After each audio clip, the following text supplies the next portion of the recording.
Yo, what is going on? You are live at the Joe Cashflow Show. And of course, we have a special guest. And here's the thing. We have the Joe Cashflow Show every night or every Friday night at 10ish. Are we still in so it's still the 10ish time frame. And I'm just going to get right into the aspect of with this show, we're streaming on Twitch, on Instagram, and of course, live here on YouTube. And we have a special guest, but I feel like we had to have a special guest because we have a special topic, an historic topic, a topic. I don't even know if the right word is topic. This would have to be like a monumental event that we will probably never ever see again in history with this presidential debate that just happened. And I had to have a special guest, Mr. Rion Hunt from Millennials vs. Money, in his other podcast. And I had to have him on. If you guys have even seen us before, you know we've done this in the past. And I had to call my guy. I said, look, I don't believe I could even do this type of live stream, this live show without you in it. I mean, I think it just would not feel right. For sure. To go down this path and we not do this together. I just think it would be wrong at this point. So, bro, introduce yourself to the audience, man. What we got going on tonight, man? What's happening? Hey man, what's going on? What's going on? It's your boy Rion, man. Y'all already know. Y'all already know what's up, man. I'm here with my boy Joe Cashflow, however you know him. It doesn't matter, same difference. We gonna do a little recap, man. It's gonna be fun. We ain't jumped on a live together in no joke, probably 3-4+ years. Man. So it feels good. It feels good, man. It's gonna be fun. It's gonna be a lot of fun. No, man, I'm excited. And I feel like there is no better time. No better time. Look, you know, they say that this whole presidential debate with Donald Trump and Joe Biden, they're like, man, can they bring the country together? Can they bring a bipartisan agreement? And you know what? They brought us back together on live because we haven't done a show in 3 years together. So they've done it. And they brought something back together. They brought something back together. So it's a win-win already. And if you guys don't know, if you are living under a rock, we have to let you know tonight we're going to be talking about the debate. We're going to be doing a live reaction. We both have our different channels open. We want to, of course, conversate with you guys. We want to hear your good things, your bad things. Of course, we have our own opinions. Here's the thing. We didn't even prepare for this. This is a real live show. Me and him only made sure that we both watched the debate, which of course, I feel like if you live in America, you know what? Forget it. I feel like if you live in the world and you did not watch this debate, I don't know why you wouldn't. This is probably the important presidency we've ever had. Right. So I feel like everybody outside of that, we don't even know each other's opinions are on who won, who didn't win. That's true. The reactions, who had good points, who was full of it. Mumble rap might be back. I do feel like mumble rap could be back. And then I think that there was a lot of people talking about the lies and deception. There was a lot of people talking about lies and deception, which I thought was more than funny. Either way, we're going to be talking about that. And we're going to be live reacting from the CNN presidential debate. We have some topics, but we have no idea what we're going to get into. So first of all, I want to appreciate you guys jumping on. If you're jumping in on Instagram, if you're jumping on Twitch, whether it's on Joe Cashflow, whether it's Millennials vs. Money, if you're jumping on Facebook, wherever you're jumping on at, you want to tune in because we're about to have a fire show tonight on the Joe Cashflow Show live with Rion Hunt and Millennials vs. Money. So Bro, without further ado, let's just jump right into the dirty work. All right. How did you feel about just instant feelings about the debate? So before I actually go into the feelings, I gotta just say something real quick in regards to the debate. I think it's so. I think this debate was so interesting, and it was so unique in a couple of ways. Okay, uh, one of the main ways that it was interesting was the setup and the format of the debate because Mhm. it gave us a full perspective to a lot of the things that are usually hidden or was at least hidden with the last debate they had 4 years ago. We didn't really get to see different things, so this time it was very unique because not only did they have the mics cut off when you weren't permitted to speak, which was interesting. Some Yeah, people agreed, some people didn't. I've heard both sides say, oh, I like that, I hated that, whatever, right? But here's the really interesting part. They had no crowd. And right, that was interesting to me because you don't have with in a crowd, Joe Biden has a disadvantage over Trump, right? Trump is clearly at an advantage in a crowd setting yep, because Trump knows how to work a crowd. He does it all along the campaign trail. He does it at every debate that he's ever been in. He works the crowd, which when you feel like you're losing a debate because of the crowd's reaction and the response to what they're saying, to what your opponent's saying, it can kind of fluster you. So Joe Biden didn't have that excuse this time to say, oh, well, I was flustered, I was getting pressured, none of that. No one's talking over you. There is no crowd to affect your judgment or your responses. Everything that you say is purely based on your your thoughts, right? So we got to see Donald Trump in a different perspective because he had no crowd to work. He had to work off of his own words. He didn't get to be affirmed. There were no affirmations of a response from people that he's used to getting. right, So he didn't know if he was on base with what he was saying. He just said it. So you got to right. see his full takes, and you got to see the entirety of Joe Biden. Now, of course, we're going to get into what that actually looked like, but I just think it was interesting to say, like, okay, the real, we finally get to see the real versions of these presidents, just raw, flat Mhm. out raw. This is them. Now, you can make it whatever excuse you want to make, but this is what we got, period. Yeah, that's a good point because you know I think for me, just off the top, when I seen the setup, I had to, of course, be like, man, okay, who does this benefit the most? Because, like you said, I mean, you got no crowd. They was talking. Maybe we'll even watch. Well, we won't watch because they broke down how it goes. But they had They said they had a light on their. I want to say pulpit, not pulpit. What is that thing called? What's those, their So stage thing. the stage, yeah, Yeah, they had a little light on there to let them know, hey man, your mic is off, you're muted, buddy. right, right, And right, I said, okay. And then, like you said, Trump is a showman. We know that if it was like Trump's a showman, he doesn't get that crowd energy.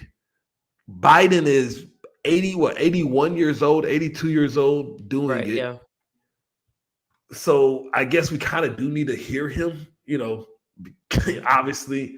And I kept thinking like, okay, who does this benefit the most in this whole situation? And you're right, we never had anything like that. Okay, I'm gonna just say this in a way, I felt like we did get to see their true selves, but then I feel like we got a little bit robbed, a little bit, like mm, a tiny bit robbed from the theater of debate. This actually, to me, looked like a very elegant debate. Like we lost the theater of what the fireworks, in my opinion, the fireworks of what a presidential debate is. As entertainment wise, we got robbed because it was definitely they made sure we got to hear everything. It right, was interesting.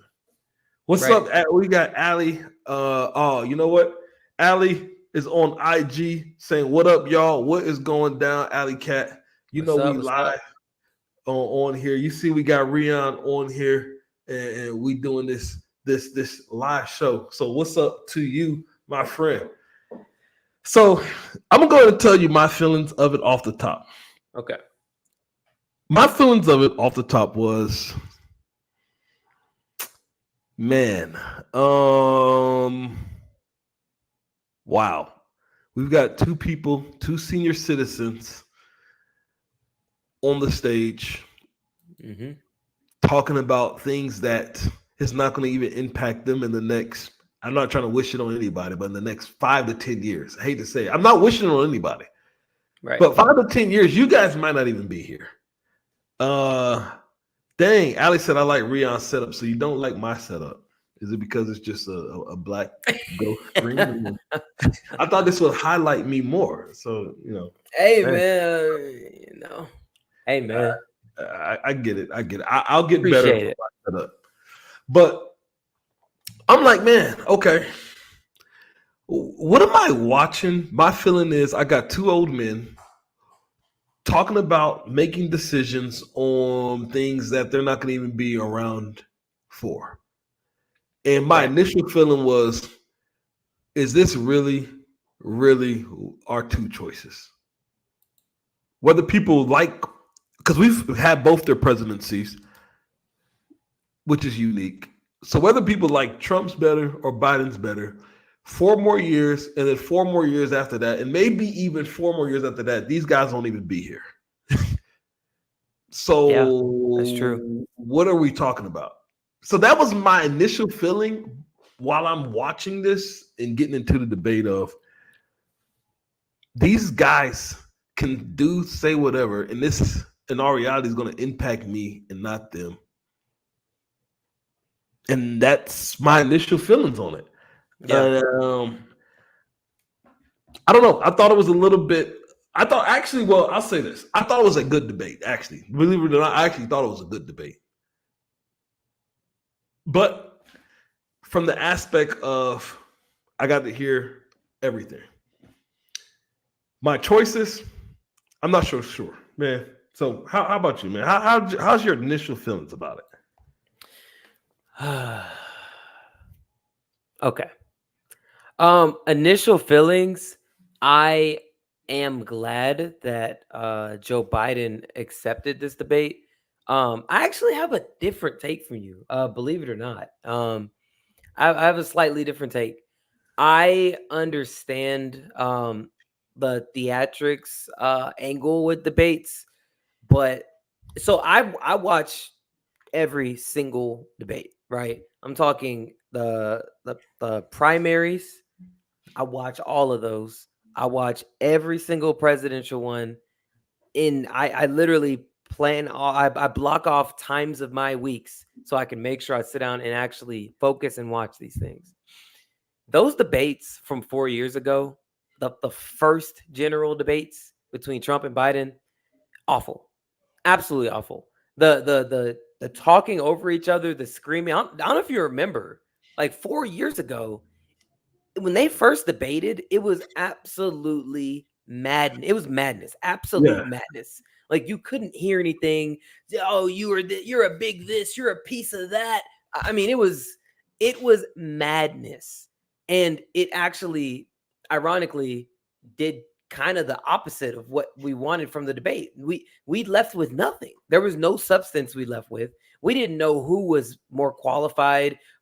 They didn't talk really any policies. They just, this guy sucks because he's old. Well, you're old too. That was basically the gist of the debate, and it yeah, just, I don't know. I think, in my opinion, this one was better because I could hear like policies. We weren't doing the slander battle, right? Just throwing slander back and forth at each other.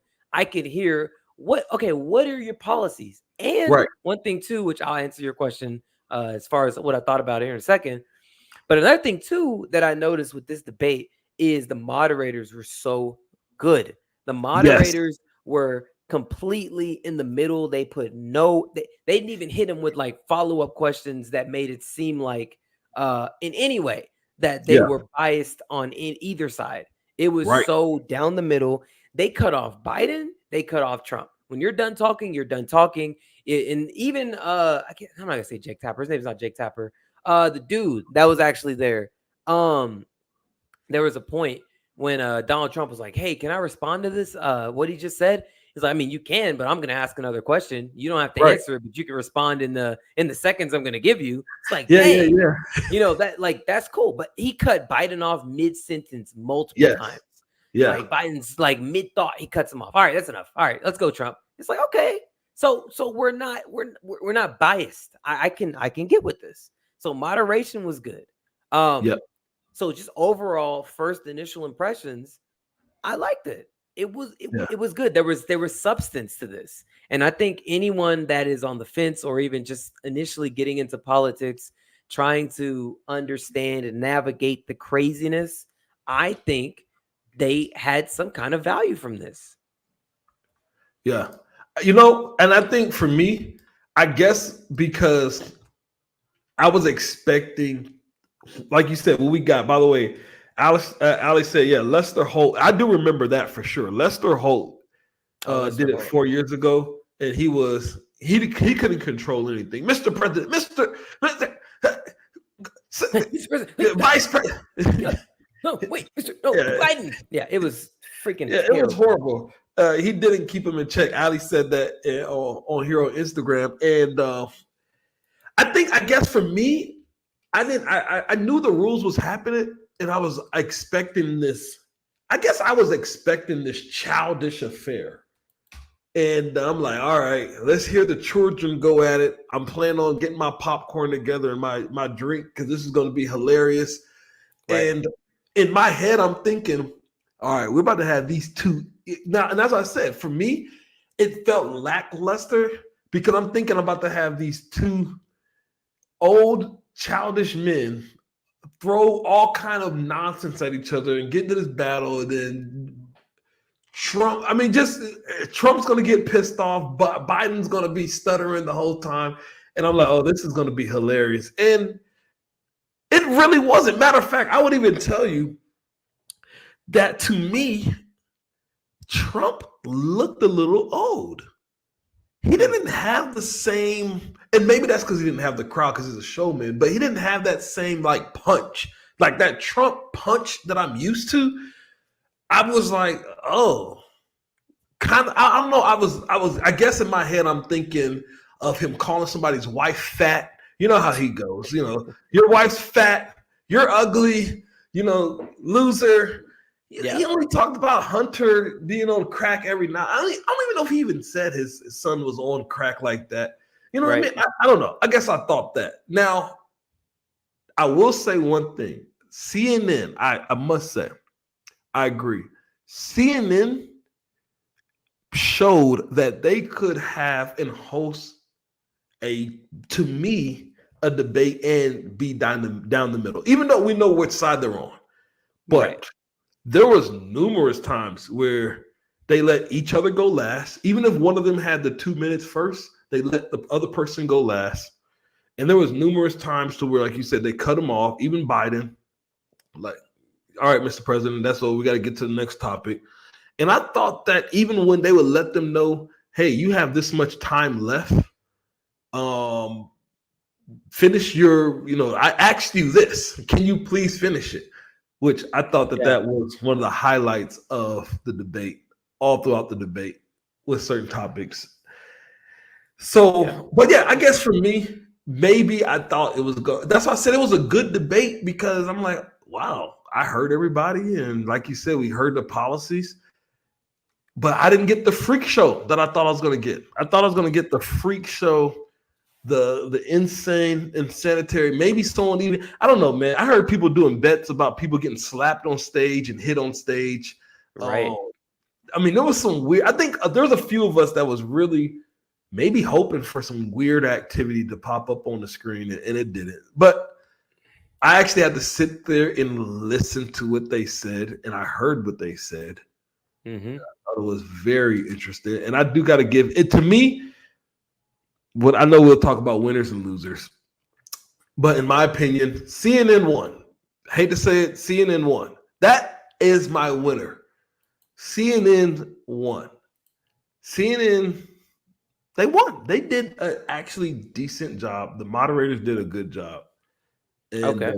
I thought they answered, I thought they asked they had good questions for both.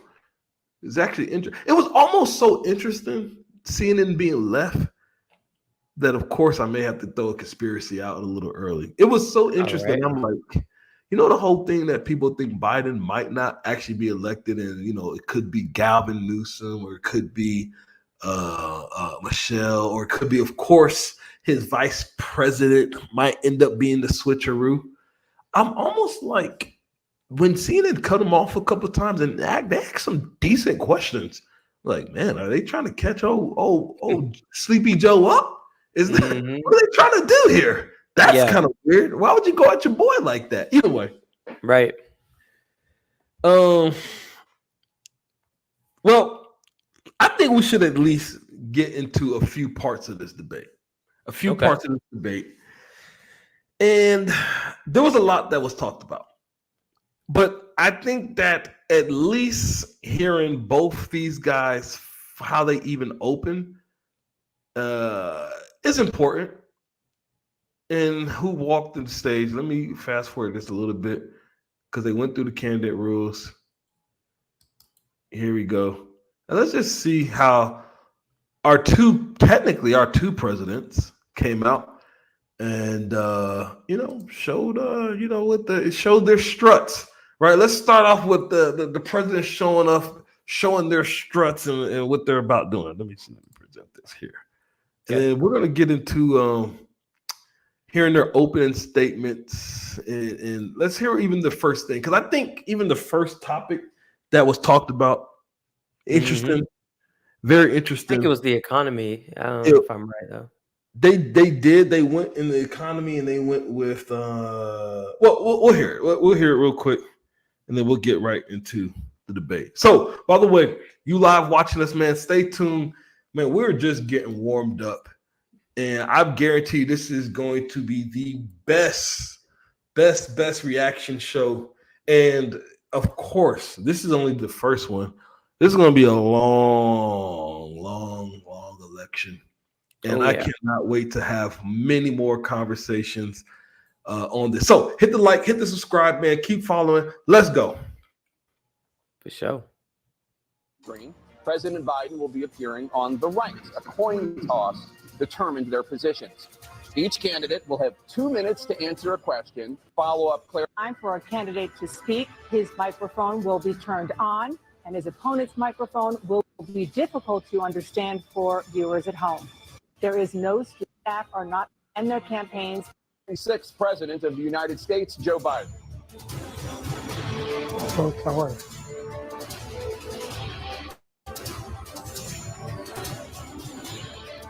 Good to be here. Thank you. And please welcome the 45th President of the United States, Donald Trump.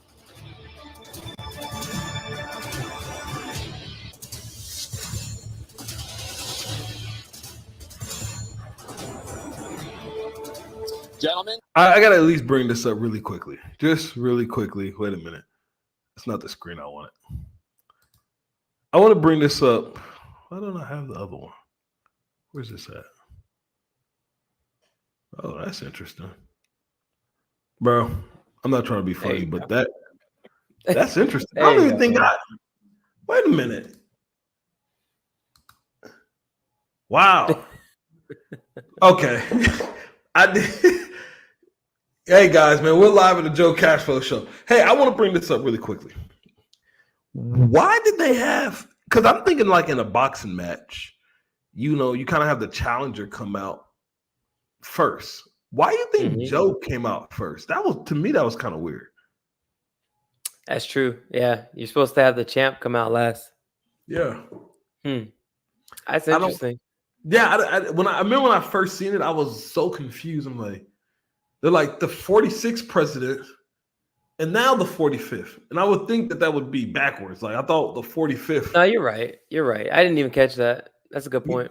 Yeah, it was kind of wild. Either way, They're about to get right to it. So let's go ahead and get back to the debate. Okay. Thanks so much for being here. Let's begin the debate, and let's start with the issue that voters consistently say is their top concern, the economy. President Biden, inflation has slowed, but prices remain high. Since you took office, the price of essentials has increased. For example, a basket of groceries that cost $100 then now costs more than $120. And typical home prices have jumped more than 30%. What do you say to voters who feel they are worse off under your presidency than they were under President Trump? We got to take a look at what I was left when I became president, what Mr. Trump left me. We had an economy that was in free fall. The pandemic was so badly handled. Many people were dying. All he said was, it's not that serious. Just inject a little bleach in your arm. You'll be all right. The economy collapsed.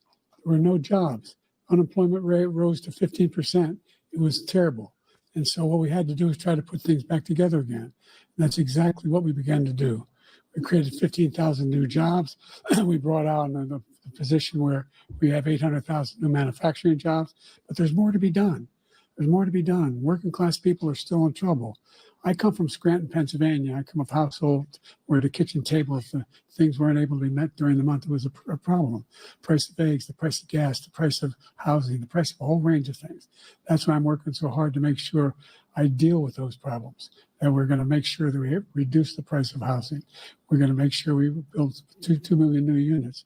We're going to make sure we cap rents so corporate greed can't take over. The combination, what I was left with in corporate greed, is the reason why we're in this problem right now.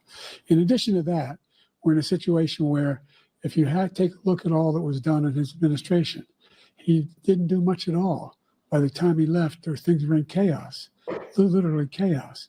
And so we put things back together. We created, I said, those jobs. We make sure we had a situation where we brought down the price of prescription drugs, which is a major issue for many people, to $15 for a insulin shot as opposed to $400.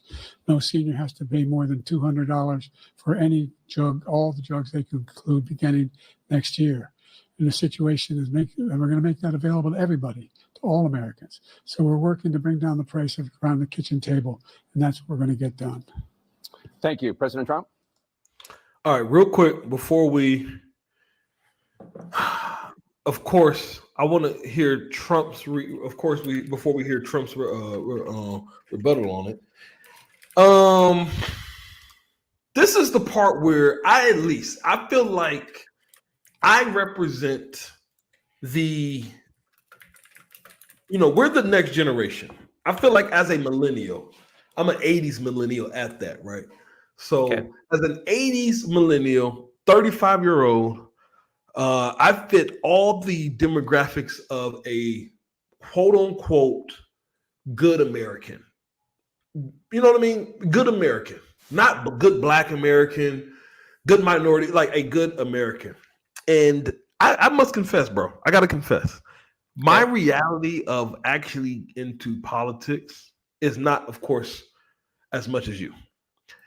So for me, I feel like I represent a lot of people in America who are just now saying, you know what? I better really start taking this serious when it comes down to my vote, my values, my principles, and actually paying attention to what people are saying, because it does actually affect me and my future. Now, I say that for this main reason. Joe Biden said some stuff. He literally said what Trump left me. And he even said that Trump has done nothing,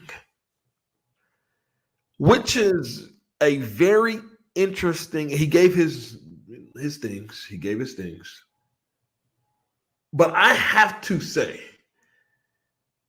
I am not sure what the "he has done nothing" thing means. And as the average person, all these numbers he's spitting out about prescription drugs and inflation, the reason why inflation is bad because he messed it up and all this, but we're actually better. So it's bad, but it's better. I'm gonna be honest with you. I listen to all the stuff and I'm like, huh? Mm-hmm. And by the way, I voted for anybody watching live or after the fact. I voted both sides.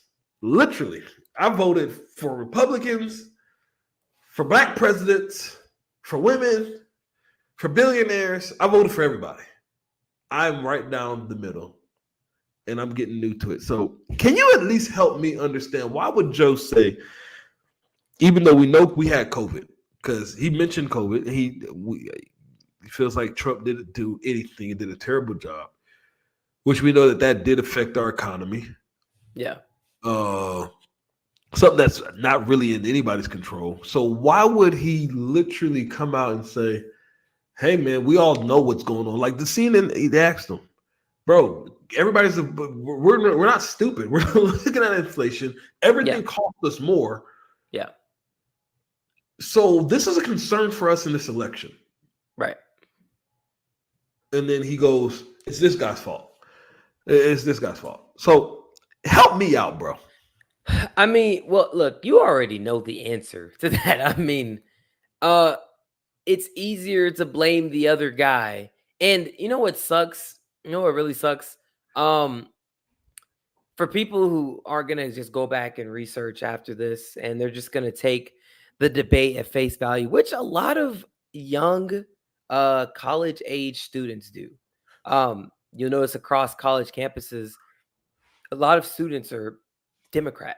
Why? Why are you Democrat? Oh, I don't know. I'm just going to vote for Biden. Why? Trump's mean. Well, why? Well, everyone else says he's mean, so he's mean. Well, what has he done? I don't know, but he's a racist. Okay, but what makes him racist? Well, like he did that thing. Oh, what thing? Oh, whatever. I don't want to talk about this. Oh, okay, got it. Yeah, that's the typical format of trying to talk to people about their political beliefs being young. Right. Either way. So, can I ask a question? Can I ask a question real quick? Absolutely. Can we stop? Can we just stop? Can we stop with this whole, and I said this on my stream last night, can we stop with this whole Trump and the COVID thing? Because we had 3 great years of Trump with the economy. I mean, that's an objective fact. I mean, Right. I got to really pull up the facts of the historic low unemployment for black people, by the way, too, which people say he's a racist, but I'm not going to go down that because you've probably heard all the things he's done over and over and over. Maybe I'll bring that up at some other point. But the economy was otherwise great. And also you'll see here, and I'm going to answer your point. Just give me a second. I'm getting there. No, you're good. But you'll also see in this debate too, right? How it's brought up that, the tax cut only helped the wealthy. Well, that's not true because everyone overall ended up paying less in tax. But people didn't like it because you also got less money back for your tax return. Mm-hmm. But they didn't like that. And that was why no one ever wants to bring it up. So I'll say it. Okay. You probably watching this. I don't know who you are. You're probably middle class. Nothing wrong with being middle class. We're all middle class. Okay. It's okay. Right. But you probably paid less in taxes too while Trump was in office. He didn't just affect the taxes of the wealthy. Now, yes, he did cut the corporate tax, and you as a middle class person who might not have a business, that doesn't affect you. Okay. But you also paid overall less tax. That also means you got less on your tax return. So you're going to hear later on in this debate some more misinformation that Trump's the economy sucked, right? It's kind of bonkers. I mean, because objectively it was good. You could look at all the metrics that you would probably measure the economy by, one of those being the stock market, right? Doing extremely well throughout his entire presidency. Some historic highs, by the way, too. Yeah, for sure. Bitcoin also on the rise. We're talking about crypto as well, right? And I mean, I can go on. Everyone had more money in their pockets. And then, of course, he's hit with this unprecedented global pandemic, which shuts everything down. What do you think is going to happen when you shut everything down and send money? Now, okay, if you go from the aspect of saying, well, Trump was one of the people who sent out stimulus checks, so that's a part of why we're saying inflation is rampant because of the stimulus checks. Okay, fine, but Biden did too. So they both have a hand in it. But let's also talk about what else has affected the other side of inflation too, like us cutting off drilling oil in the United States, not allowing these people to get permits, right? To drill oil. And I mean, I can just go on and on and on. There's a lot of different things, but we're not going to say that. We're just going to blame the other guy because technically he's not lying. He was given a poor economy, but he also transitioned in the middle of the pandemic. So, I don't really understand. But also what's crazy too is I don't know if you remember, there's something called Operation Warp Speed. Yep. You might not remember. I don't know if you remember. It was about 4 years ago, right? I remember that. Yeah, that was Trump, right? Getting the vaccine. He's the one that got the vaccine. He's the one that headed up the team. Then was it a couple weeks? We got a vaccine. Boom, first vaccine. That was Trump, and that was his team. So they're going to talk about how poor his handling of COVID was. They're going to talk about how poor the economy was that he got, and also in this segment too, which probably after Trump speaks. One thing that really upset me is why does Biden keep saying that he created all these jobs? Can we stop that? Because you didn't create jobs. The jobs existed. They just didn't have employees working them. These companies laid off employees because of low revenue. If you don't have customers coming to spend money, right, you're going to lay them off. Just because they're getting rehired does not mean you created jobs. The jobs existed. So he's going to tout this whole, I'm one of the fastest growing economies in presidential history, right? In our nation's history. I had one of the fastest recoveries, and I created the most jobs in this span of time. Bro, stop. Time out. Can we stop the lying? Can we just stop the lying? Okay, I remember even part of it. He said, just to your point, part of we're gonna probably hit it. He literally said that unemployment was at 50%. Yeah, I know, because literally people are getting laid off because of, by the way, a global pandemic. And are we not going to talk? Okay, are we not going to talk about, if we're talking about unemployment, are we not going to talk about the people that got fired from their job because you put in a vaccine mandate? We're not going to talk about that though. Let's not discuss that because that doesn't make me look good. Like, let's stop with the cherry picking. Let's stop with the cherry picking just for 1 second and tell the truth. Okay, yes, you have had a bounce back. That's cool. And you could take credit for that because it's under your administration. But let's stop lying and saying that you created all these jobs that already existed.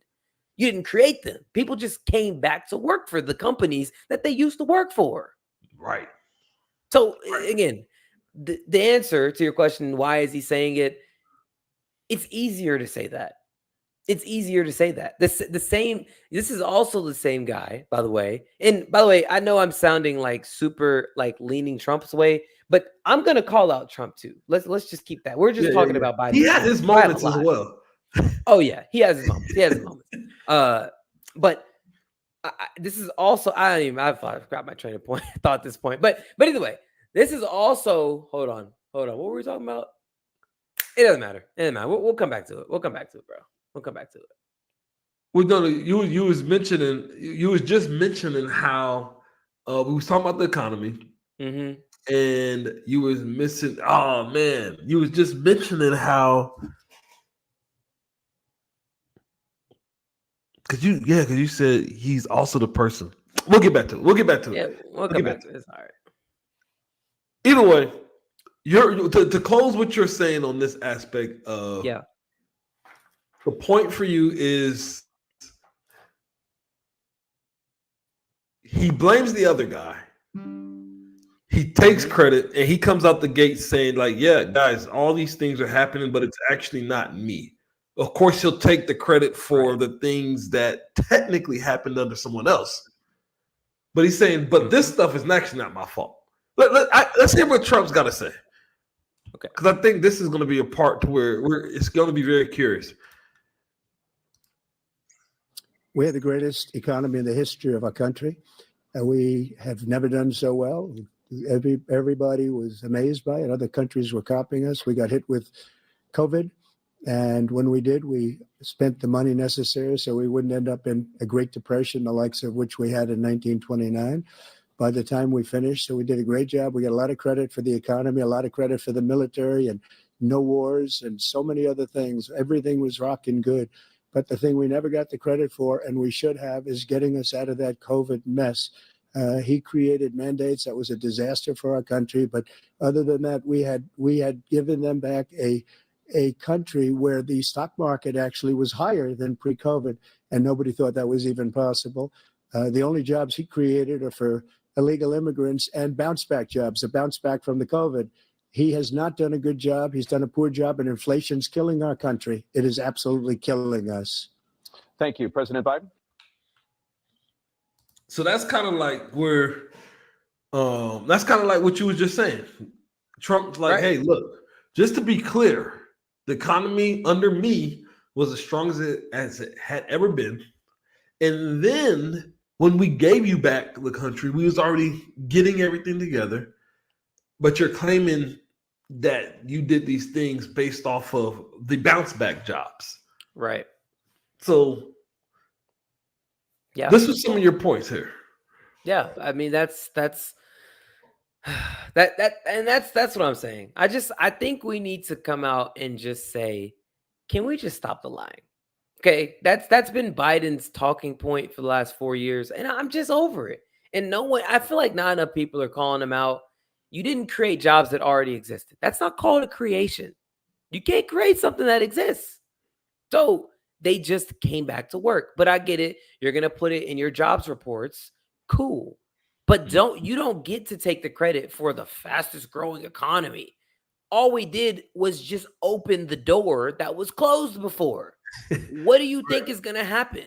If I'm literally in a fire, right, and I have the door closed, right? You didn't create a fire just because you opened the door and there's fire on the other side. Fire is going to flow into that room. You just opened the door. All you did was open the door, and now the fire's rushing to the next room. What are we saying? You didn't create a fire. The fire was already there. It was just behind the door. We couldn't see it because the door was shut. We just opened the door to the economy. What? I don't know, man. I just anyway. That's my initial thought. Yeah, let's hear what President Biden, because he's going to say something much more even interesting. I remember in the very beginning, he had a few good things to say, even right after this. Well, look, the greatest economy in the world. He's the only one who thinks that, I think. I don't know anybody else who thinks he had the greatest economy in the world. And, the fact of the matter is that we find ourselves in a situation where his economy, he rewarded the wealthy. He had the largest tax cut in American history, $2 trillion. He raised a deficit larger than any president has in any one term. He's the only president other than Herbert Hoover who's lost more jobs than he had when he began, since Herbert Hoover. The idea that he did something that was significant. Wait, hold on. Can you stop it? Can you stop real quick? He was president. Bro. Yeah. Oh crap! I meant to. Yeah. Let me get back to that point. Yeah. I'm sorry, bro. Oh, I gotta put a timeout, bro. Can we stop with this? Is my point. We just talked about this, and again, the people in general are gonna just eat all these sound bites up. Herbert Hoover, and we're talking about statistics and historical facts, and he's compared to one of the worst presidents in U.S. history, Herbert Hoover. Oh God, we hear Trump next. Bro, can we stop? Oh, he led less jobs than he had when he came in. Why? Exactly. Why, bro? What happened? Why? The global. What would you would have had the same thing happen to you, Biden? Can we stop? Can we just stop? This right here. This is why I'm glad there was no crowd. This is why I'm glad that they were able to speak their entire minds, pay their entire points, so we don't misconstrue. He's lying. Yeah. He's lying. And it's just annoying when because again, I've been following politics. Yeah. He's lying. It's clear. We all lived through this. He's lying. And I just hate to hear these lies, man. You know what's weird? He said that, and this is the thing that's so funny. When Biden says things like, hey, he says we have the greatest economy in the world. He's the only one that believes that. And I'm thinking, he's definitely not the only one that believes it. I mean, last time I checked, before Trump was in office, we had never even had we never even had a $1 trillion company. Right. We ended up with 5. We ended up with companies with people making truly more money than ever before. Yeah. Literally, I mean, things was going well. Everybody talked about making more money than like everybody I know talked about making more money than ever. So when he says things like we never like no, or I mean, I'm sorry, when he says things like he's the only one who believes this, and I'm like, man, does he think I'm stupid? Stock prices was incredible. People were so rich in 2019 that they was literally paying millions of dollars for stickers for crying out loud. And what's weird is in 2020 when we did have I think we had the crash in May. Either the next month, was it March or May? I feel like it was March or May. But we dropped like 20-30%. Yeah. And then we ended up going right back up in the same year, literally right before the election. Yeah.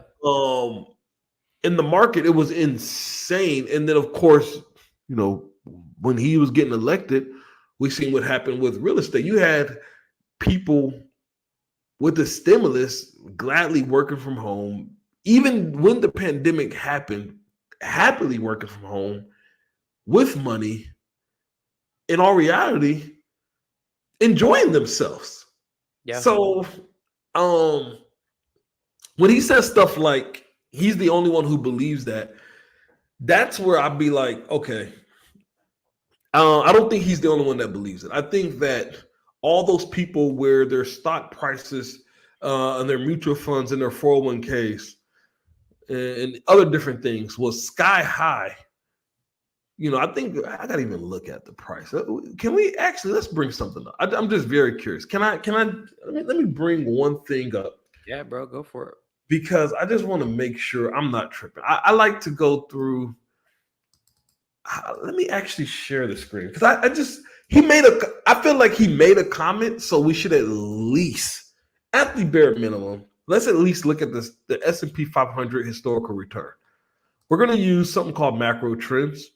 I personally like macro trends. It's one of the companies I use when I am talking to my clients about money and different things. And so I'm just actually kind of curious on a few things. Okay, that's actually what I thought. I just wanted to make sure when we look at the economy, Trump was president in 2016. 17. He got elected 16. So 17, 19%. That's pretty good. Yeah. 18. First year. Okay. 6. 2019, 28%. Yeah. That's a pretty big number, bro. Now, what's interesting, in the same year of the economy crashing, that same year, 2020, with COVID, the market ended up still returning 16%. Yep. And technically, now I'm not the smartest guy in the world. I just like money. This is Joe Cashflow anyway. I just like money. You know what I mean? I like money. So I'm just looking at the money and I'm thinking, well, technically, this 2021 was on the back of 2020, and then it was 26%. I don't know if you can take credit for for me, I wouldn't I'm not going to give Trump credit for, and do I give him credit for 2017? Because technically this is kind of Obama's 8 years. Not really. But 19, 20, and 2021, that was kind of his. Yeah. Which, look at this number. 3,700 to 4,700. Yeah. I mean, I don't know if that was the worst. It's hard to say it was the worst. We hadn't cracked. Let's just make sure, bro, because I want to make points wise. We hadn't cracked 3,000 points. Yeah, we never did 3,000 until Trump was in office. Yep. So, granted, yeah, we're on the upswing when Obama took over, but the highest at that point was him, and he did, So I'm just looking at what the economy actually did based on, and of course we can go NASDAQ, and if we looked at NASDAQ, it's even crazy. But I just felt like, at the worst case scenario, we at least look at that, right? Just to make sure that what Biden said was 100% factual. Was it 100% factual with the economy being completely and utterly terrible and not being at the highest point? Right. I don't know. He might have been wrong.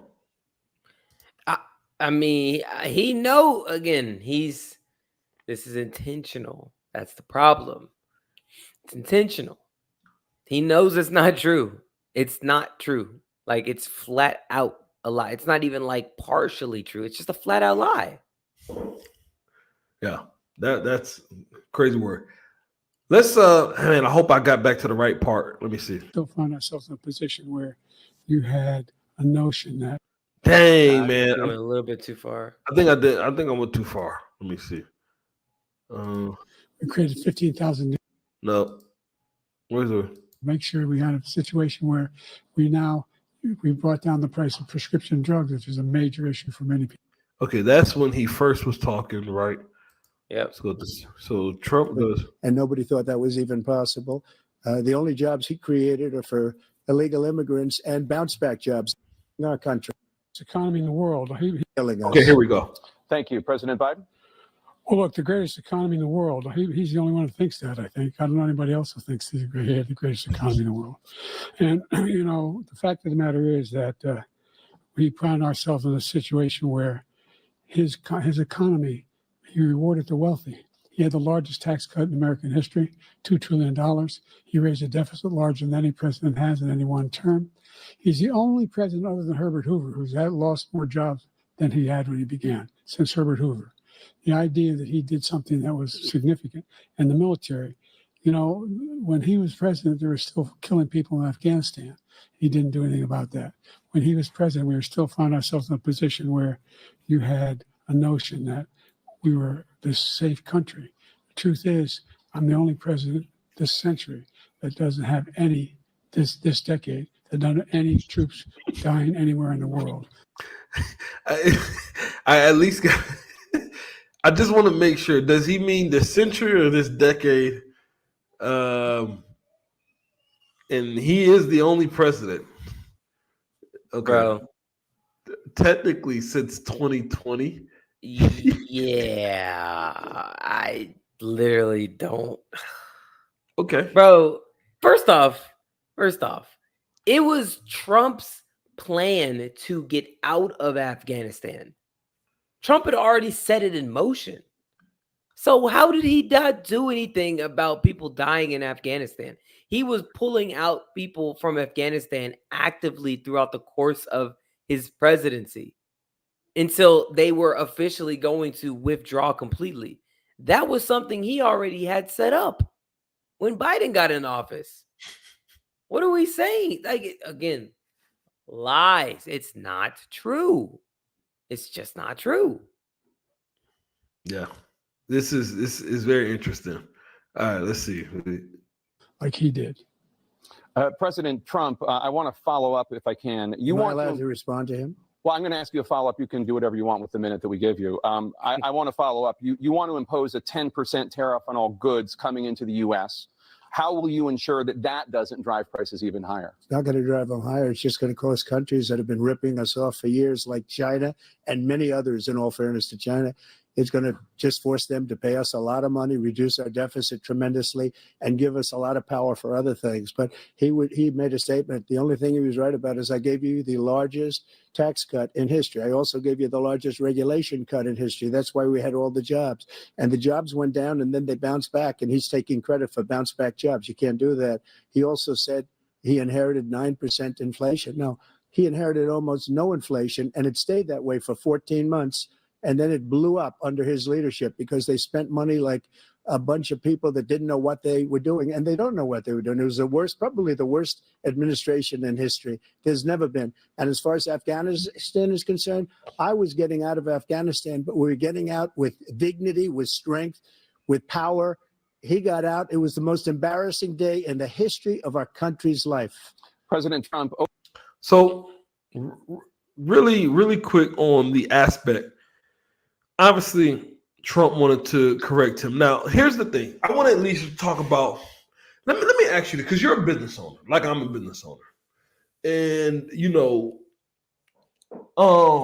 there's a few things that I like to talk about when it comes down to money. Now, I'm curious, how do you feel about two things?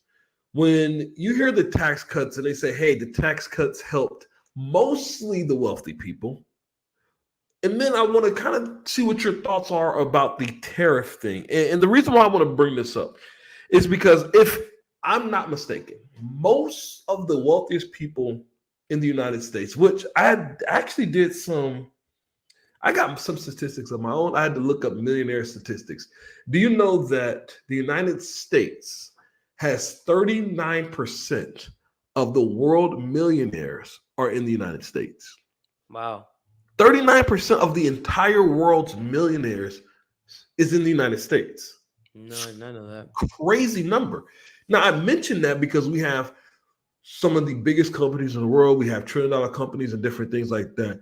And the reason why I mention all of these things is because the wealthiest people, the richest people, they technically also spend the most money. They also employ the most people. Even though, yeah, maybe they don't give, which I have an opinion on some tax stuff. Okay. But the fact of the matter is they're going to be the ones to put more money in the economy than a person who is poor or even middle class, because you don't have a middle class without very, very wealthy people hiring them. At least to me, in my head, you don't have middle class, and you don't even have jobs without wealthy people hiring them. So if your thing is, hey, these are the people who are going to, in our reality, want to grow their companies the most, probably spend the money instead of taxes on hiring more people or invest in more technology or invest more in their business, and they're going to become richer. And then I gotta say this. These companies that are very, very wealthy, that probably use the government taxes more than ever, some of our biggest tech companies, our Googles, our Apples, our Teslas, a lot of these companies, most people's retirements are also attached to these companies. So even if their stock value is growing in some way, form, or fashion, if you just invest where they're invested at, you're going to get a benefit of their growth. Right. Now, in my opinion, just doing some basic math, you cut taxes for the rich in that way for companies, because he mentioned, with corporate taxes. Maybe that does help the people who technically have corporations for people to even work in. Yeah. So, what's your thoughts, man? No, so I'm kind of conflicted because I know how it actually ended up happening with his plan about the lowering the corporate tax. It makes sense on paper. It makes sense on paper. But it makes sense on paper, and but man, there's so much right about it and there's so much wrong about it. The problem with it making sense on paper, it doesn't equate for the greediness of corporations. Right. You can't equate for that in the equation, right? on paper, it makes sense to cut the corporate tax lower, right? And attract these big businesses to come over to the United States, do business in the United States, and hire Americans. That makes sense. And also, it makes sense that the businesses that are already in America with a lower corporate tax, they should invest that money into the employees that are working for them, or hire more employees. That stuff makes sense. That's not actually how it worked, though.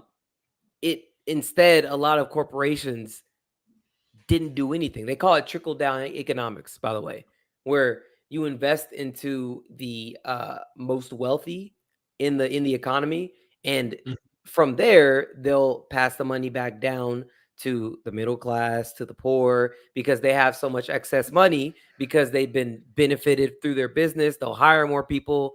They'll spend more money on just employees in general. That didn't actually happen that way because they didn't account for the greed of the wealthiest people in the country. Now, is that Trump's fault? No. And did that happen in every case? No, not at all. There are some corporations that actually did show us that trickle down economics does work, but a lot of them did not, unfortunately. So that's my take on it. I think it is smart, but there's a lot of greedy millionaires and billionaires, unfortunately, and that for that reason it didn't work the way it's supposed to. Do you feel like it didn't work because of time, or do you feel like it didn't work because of a pandemic? Because obviously, and by the way, I think, like you said, on paper, but do you think it was more so like, hey, maybe they didn't have time? Because of course, yeah, let's just keep it a buck. I can save myself billions of dollars. I'm gonna put it in my pocket first. So is there no hope? So we have Aaron said, so is there no hope? Well, that's a little bit of a loaded question from this aspect. I'm of the belief that there is hope. And let me tell you what I mean by that. I think if you're saving that much money in taxes in this aspect, and I'm just thinking about time. Maybe the time frame was we just didn't get to see the full thing fast enough, even though I know that Biden does mention and Trump mentions in later that, hey, we had those tax cuts actually end, I think, next year, right? Where they end next year. So we've had, technically, I don't know the time frame, but let's just say 6, 7, 8 years to see what happened. But then we had a pandemic, and now we have other things. Of course, as a business, you put that money in yourself first, but then you're going to have to eventually compete in the market eventually. Do you think it was mainly because of time? Or are you saying like the tax situation on corporations, when you give them the ability to save more money and not pay, they're just more than likely over time, instead of them eventually putting that money back into business, do you think that they're like, you know what? More than likely, we're going to keep fattening up our pockets, buying back stock. Because I know that happened. That was buying exactly back what I was stock. about to say. Yep, and that's just what we're going to do until we're too rich. I mean, again, it's just it's kind of difficult to answer that question. But again, it makes sense to me why it would work. Now, I do think that it will at least attract people to come to the United States and do business in the United States. But I don't think just having that out there is the end all be all. I think it needs to go a little bit further. I think you need to do more. Because again, millionaires, billionaires, they're greedy. They're greedy. And they're going to buy back their shares, right? And they're gonna fatten their pockets before they think about their employees. And unfortunately, it just is what it is. But I think that it makes sense. I think it makes sense, and I wish it worked the way that it was supposed to. Okay. How you feel about these tariffs? Because I know we're going to talk a lot more. By the way, We have hit an hour live on the show. I'm not sure. Instagram is still saying it's kicking. I know Instagram gets kicked after an hour, but I'm seeing Instagram is still live right now. So I want to make sure that my Instagram folks are still rocking with me. Of course, and I do see Instagram is still. Are you talking?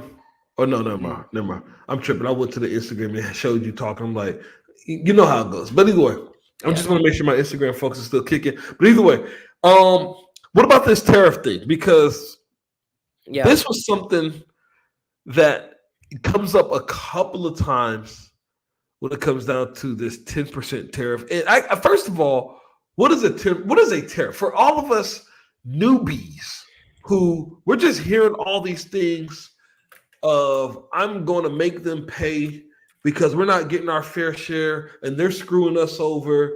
You know, what is this whole? I mean, what is the aspect of the tariff? Because I don't know. I just don't get it. Yeah, I mean, it's just basically when you import goods from another country, they're just going to tax those goods. That's all it is. It's just a tax. Okay. Does that, which I know there's going to be part of that that's going to come up in the debate, that it kind of gets alluded to. Well, I mean, we can talk because we might not even hit it exactly, but we know later on it does get alluded to that tariff is also a reason why it costs the American people more money. We are talking about economy, and you know that does hurt your cash flow. Right. So yeah, it does. Does the tariff actually help the regular American people, or do we just say screw it and get it as cheap as possible coming in? Like, what is this whole thing? I mean, well, you got to think about it. I mean, me and you, of course, as business owners, if you have to pay more to do the same thing that you used to, you're going to increase the cost of that thing. Yeah. I mean, same with labor. I mean, if you can keep kicking the minimum wage up, I'm just going to keep raising the price of a cheeseburger. Right. You know, so especially if we're talking, but that's job to job. We're talking from country to country, though. Yeah. So, man, they're not about to take on the loss. They're not going to eat the cost. They're going to charge more. So, yes, of course, I don't know why Trump, again, another lie. It is going to affect Americans. They're going to have to pay more for that good when you put a 10% tariff on it. Although we still shouldn't be getting screwed over by these other countries.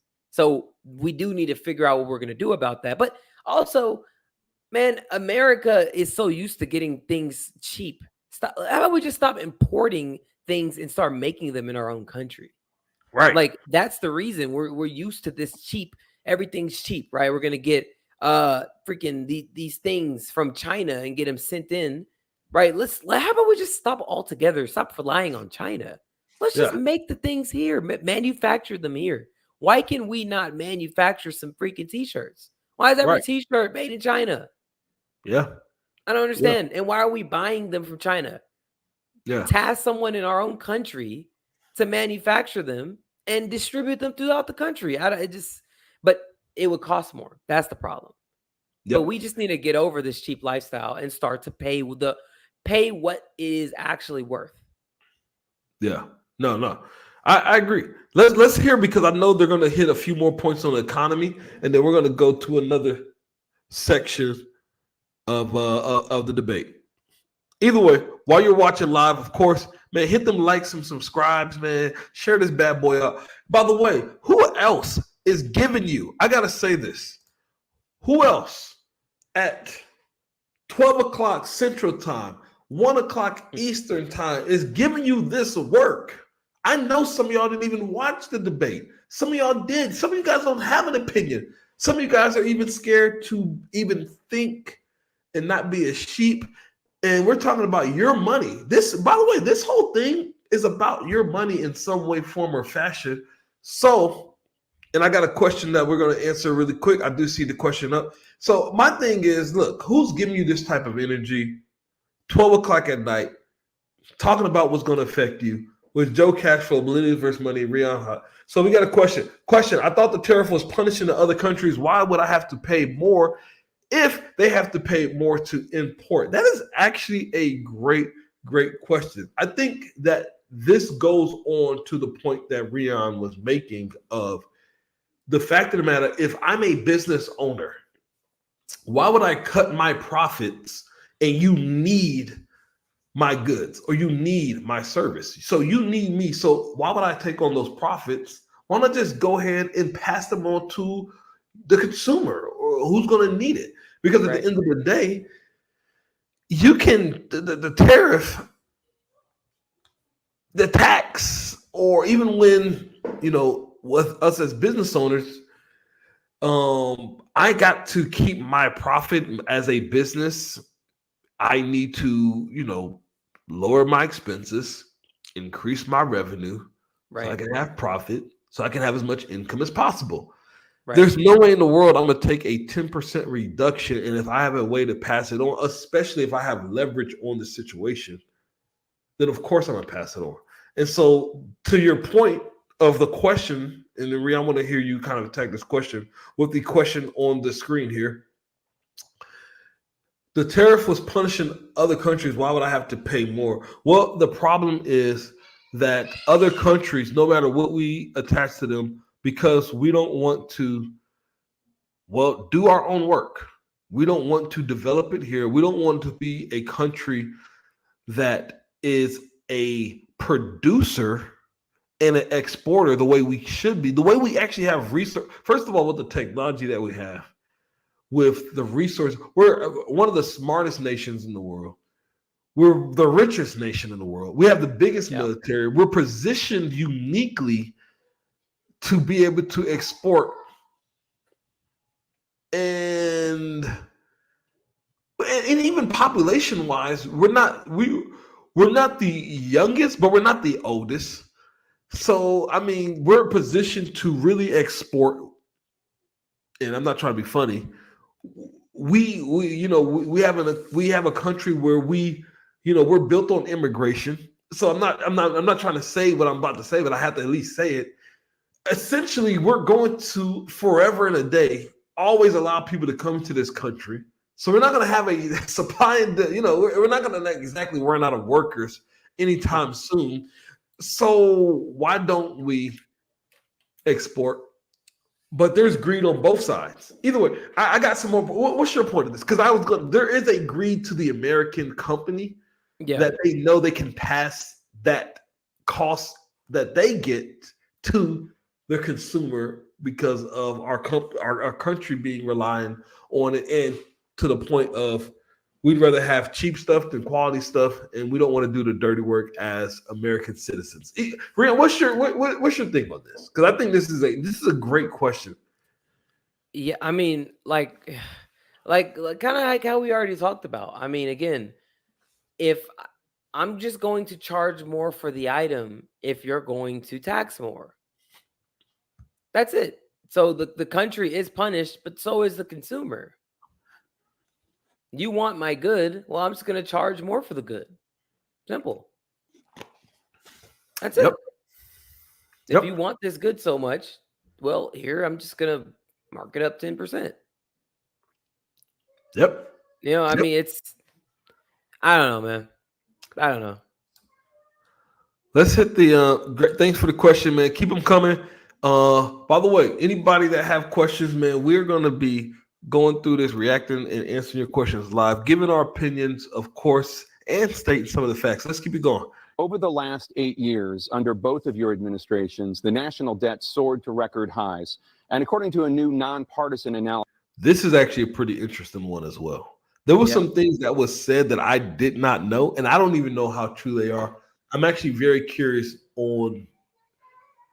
I haven't even looked this up. So there's a few things that I think this is interesting because national debt affects our money, and more importantly than our money today, but it affects our future. So this is a very big point here.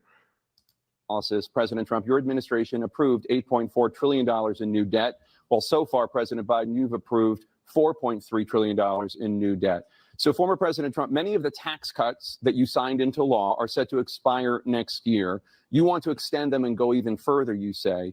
With the U.S. facing trillion-dollar deficits and record debt, Why should top earners and corporations pay even less in taxes than they do now? Because the tax cuts spurred the great. So we're about to hear, of course, Trump and Biden's reaction. Real quick though, bro, why do you think that they asked Trump this question first? I'm very curious on why do you think they went with, because you notice how they're asking one person first, and then they're asking the person to defend, and then they're asking him first. What is your quick take on why they asked him first? Probably just because they've been talking about how his 2018 tax cuts. I mean, that's been another thing that the Democrats have been running on the last 4 years of Biden's presidency, how bad for the economy the tax cuts were, because they were mainly for the wealthiest people in the country, and how it took away revenue from the economy, from the economy, because the wealthiest people got to pay less. So I'm sure that was one thing that, well, I'm sure, I know for sure that was one thing that they wanted to hear Trump actually answer. So I mean, that why not start with him and have him justify? Which it sounds like he's about to start off strong, and I'm glad that he's doubling down. Yeah. Let's go ahead and hear it. Greatest economy that we've ever seen. Just record debt. Why should top earners and corporations pay even less in taxes than they do now? Because the tax cuts spurred the greatest economy that we've ever seen just prior to COVID. And even after COVID, it was so strong that we were able to get through COVID much better than just about any other country. But we spurred, that tax spurred. Now, when we cut the taxes, as an example, the corporate tax was cut down to 21% from 39%, plus beyond that. We took in more revenue with much less tax, and companies were bringing back trillions of dollars back into our country. The country was going like never before, and we were ready to start paying down debt. We were ready to start using the liquid gold right under our feet, the oil and gas right under our feet. We were going to have something that nobody else has had. We got hit with COVID. We did a lot to fix it. I gave him an unbelievable situation with all of the therapeutics and all of the things that we came up with. We gave him something great. Remember, more people died under his administration, even though we had largely fixed it. More people died under his administration than our administration, and we were right in the middle of it, something which a lot of people don't like to talk about. But he had far more people dying in his administration. He did the mandate, which is a disaster, mandating it. The vaccine went out. He did a mandate on the vaccine, which is the thing that people most objected to about the vaccine. And he did a very poor job, just a very poor job. And I will tell you, not only poor there, but throughout the entire world, we're no longer respected as a country. They don't respect our leadership. They don't respect the United States anymore. We're like a third world nation between weaponization of his election, trying to go after his political opponent, all of the things he's done. We've become like a third world nation, and it's a shame. The damage he's done to our country. And I'd love to ask him, and will, why he allowed millions of people to come in here from prisons, jails, and mental institutions to come into our country and destroy our country. President Trump, we will get to immigration later in this block. Okay. Man, there was a lot said. There was a whole lot said. A whole lot said. Trump definitely used his 2 minutes I got to at least mention a few things. Because this is the part where I feel like when we briefly talked about this, I'm not sure if this is even true from what Trump said in this element. Trump talked about a few things. I think one of the biggest things, because we're talking about cash flow. I know he talked about more people dying in Biden's. I kind of feel like that was one of those things that you're supposed to say, considering he technically dealt with COVID longer than you. So it's kind of like one of those things that was kind of like, okay. But you're supposed to say that. Of course, Trump doing what Trump does, letting everyone know that no one respects us at all anymore. We have zero respect in America, and we're pretty much a third world country. I mean, Yeah. Okay, that's I get it. That's what Trump does. We expect him to say certain things like that. I think the other part, though, that I don't know if I believe at all, and I feel like we just talked about this. I don't think I believe this at all. Of him saying that, which I want to make sure I heard it right. You know what? Maybe I should just. I feel like he say that with the tax cuts and everything that he brought back trillions of dollars to the American economy. Yeah.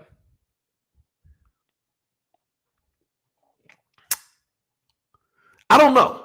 I feel like, and I don't know the data, but I think that in some way, form, or fashion, that could be an exaggeration because maybe I'm thinking about to exactly who.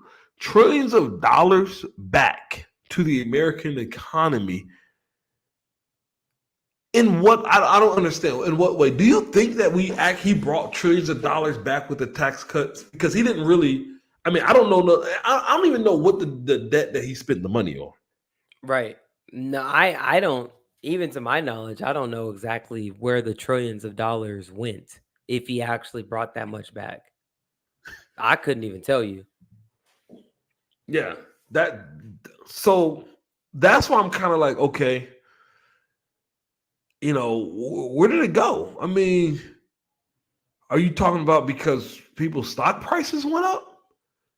I'm assuming he's talking about the stock market. I'm but assuming he is. That's one thing I don't even know, bro. I'm not even gonna lie to you. yeah, that I remember when I heard that, I kind of was like, oh man, that seems because I don't know any companies. Which this is where I really don't know. I don't know any companies. I don't know what major manufacturing came back to America. I don't know, man. I really don't know. So when he said that, I'm thinking this feels like a little bit of cap there. It feels like a little bit. Yeah. No, I genuinely have never heard of exactly him bringing in trillions. I don't know about that. Yeah, and then I don't know if he explained. I guess that was in his way of explaining that. Hey, I brought trillions back, and so that's why I spent $8 trillion. And then, of course, he brought up, which is supposed it's a debate. He brings up that our country sucks and everything. I'm not sure. Did you feel like he answered the question? Yeah, no, I think he did. He asked them. I'm trying to remember exactly what the question was. Why? I can't remember what the question was. We can go Exactly. back. Let me see. Let me make sure we go back.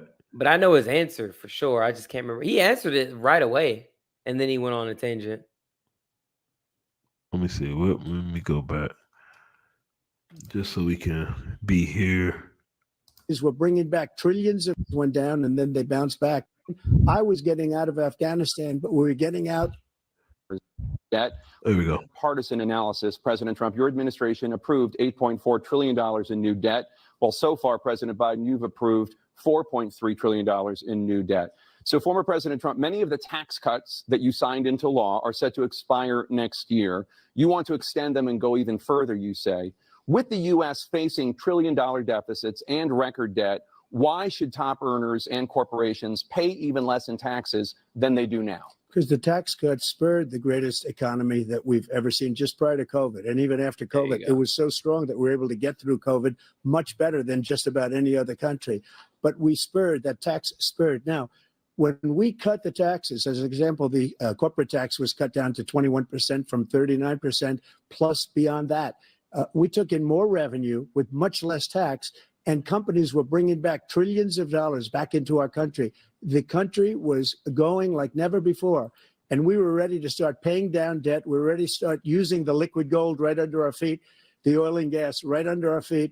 We were going to have something that nobody else has had. We got hit with COVID.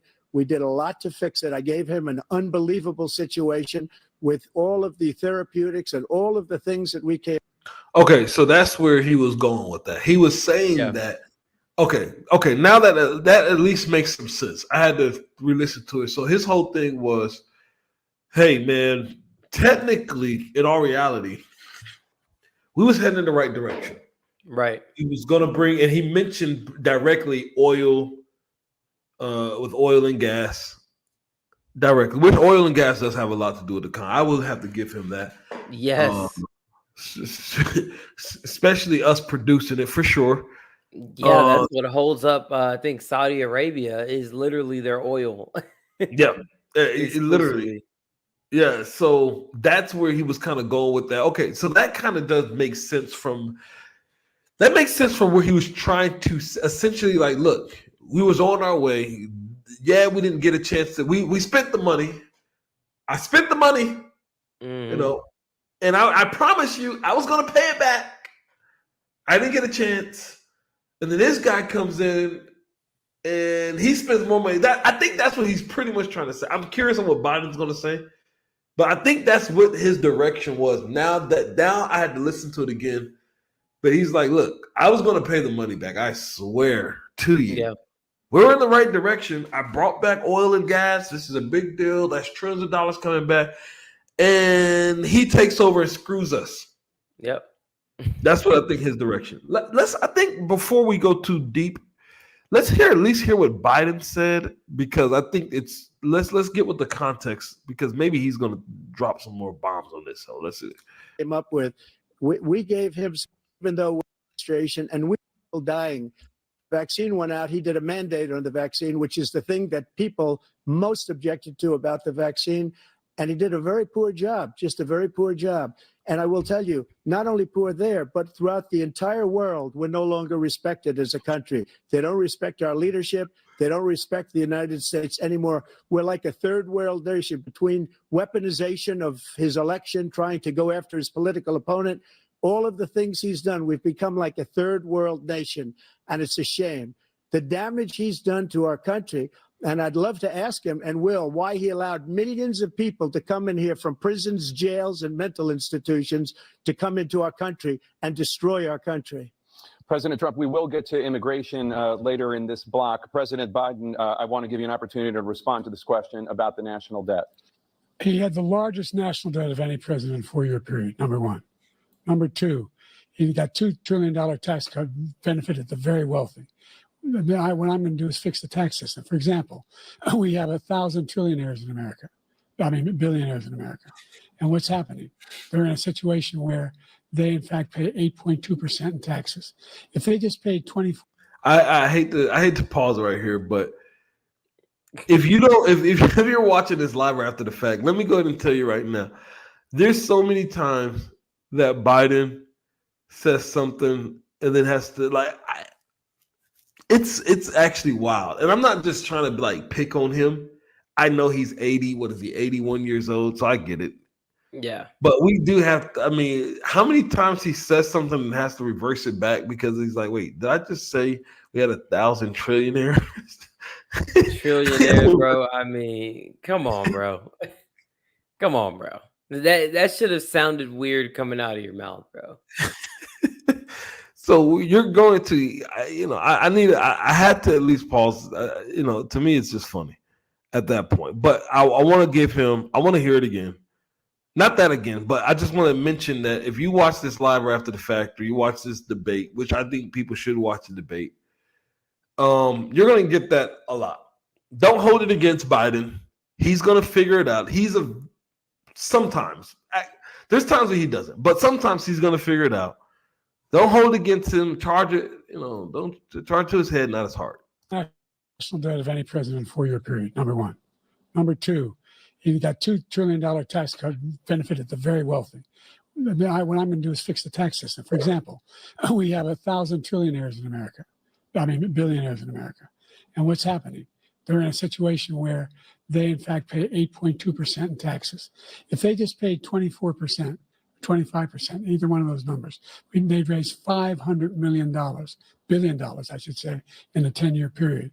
We'd be able to wipe out his debt. We'd be able to help make sure that all those things we need to do, child care, elder care, making sure that we continue to strengthen our healthcare system, making sure that we're able to make every single solitary person eligible for what I've been able to do with the COVID. With dealing with everything we have to do with. Look, if we finally beat Medicare. Thank you, President Biden. President Trump. Oh, Guys, I promise you, I'm saying this.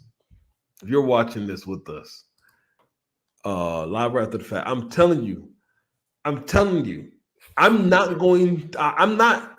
Look, I'm not making fun of the guy. I'm not going to stoop that low. People do that all the time. I'm not going to make fun. You have to at least acknowledge the fact that he's an old man. yeah. He is an old man. It's not like he's not. He's an old man. Yeah. And this is what happens when you have an old man. By the way, Trump is an old man too. 2 years from now, he could be mumble rap could be back. I know. Yeah. I know. I'm not saying that it would happen, and I think Trump is obviously like he says later on that he's in great health when they start talking about their golf swing and all that. I know we're not going to get to that point, but this is what we're dealing with now. I do want to say this.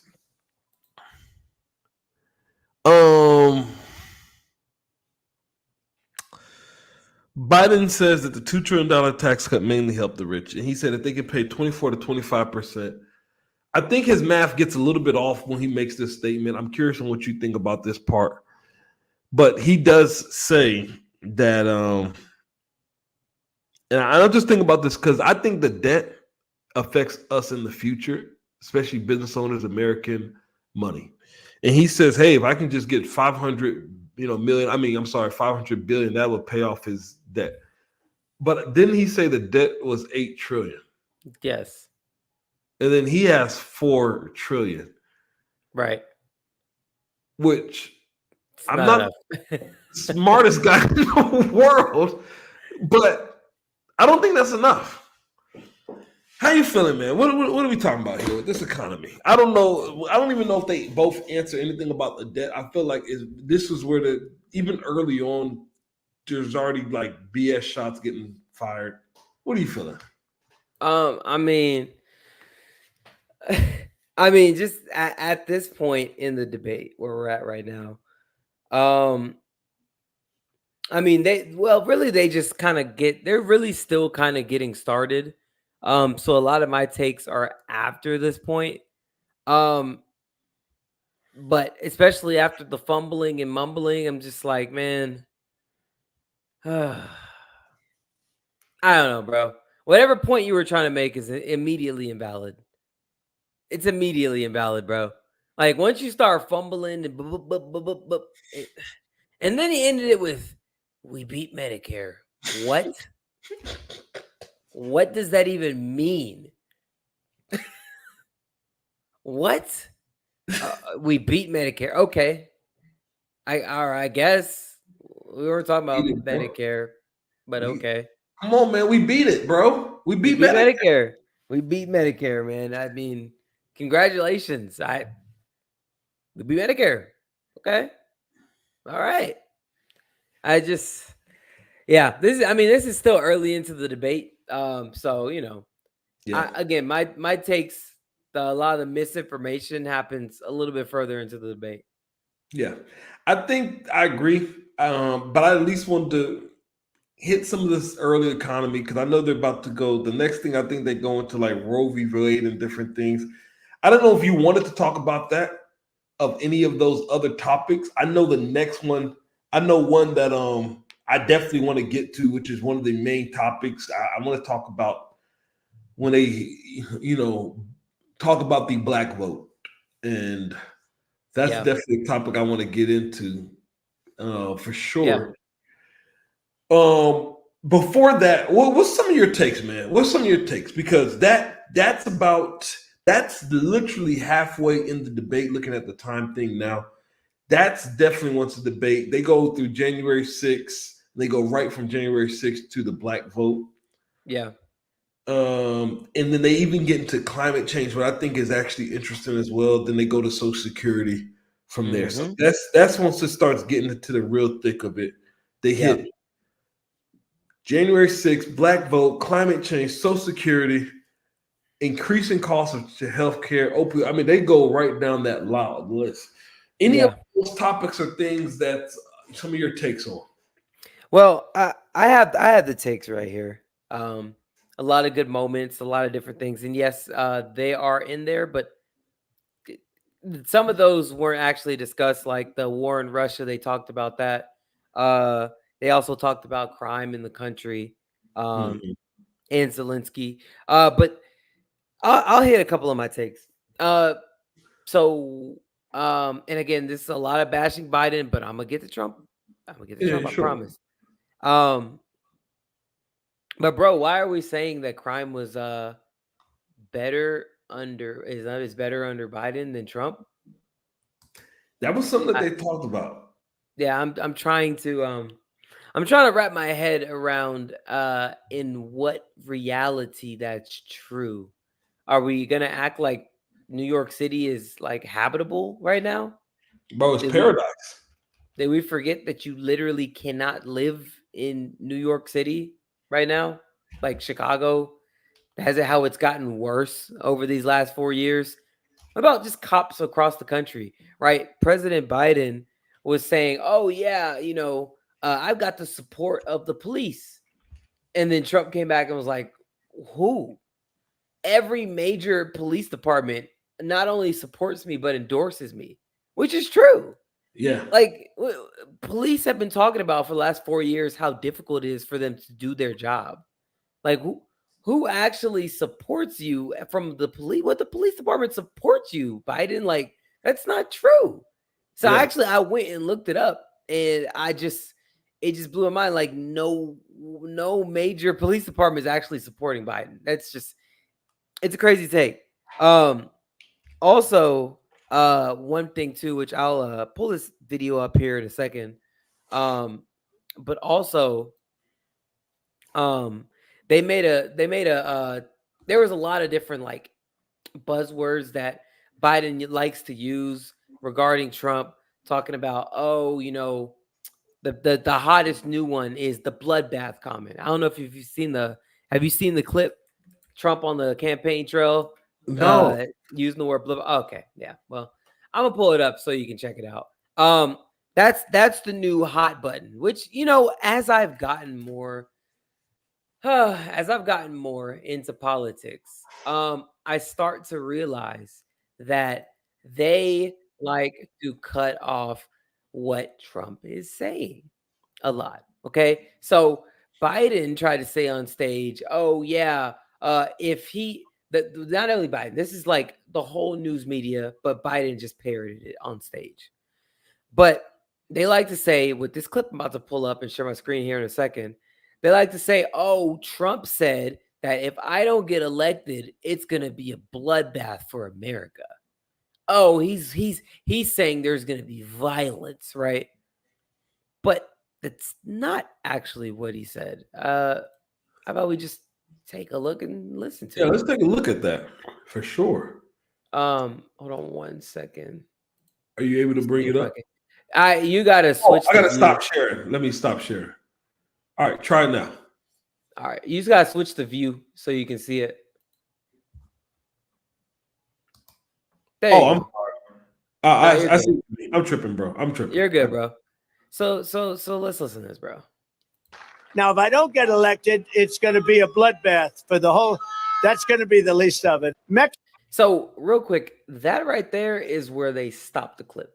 And when you get the sound bites, right, and all the news organizations, oh, it's going to be a bloodbath. Oh my God, right? And this is also what, and you'll see in a second. But this is also what Biden had said in the middle of the debate. Oh, how can you elect someone who's violent, has a violent nature? He says there's going to be a bloodbath and there's going to be I do remember him pay and blah blah blah. Okay, yeah, this is actually what Trump said. Let's try to figure out what the context was of the automobile manufacturing business in our country. Think of it. Went to Mexico.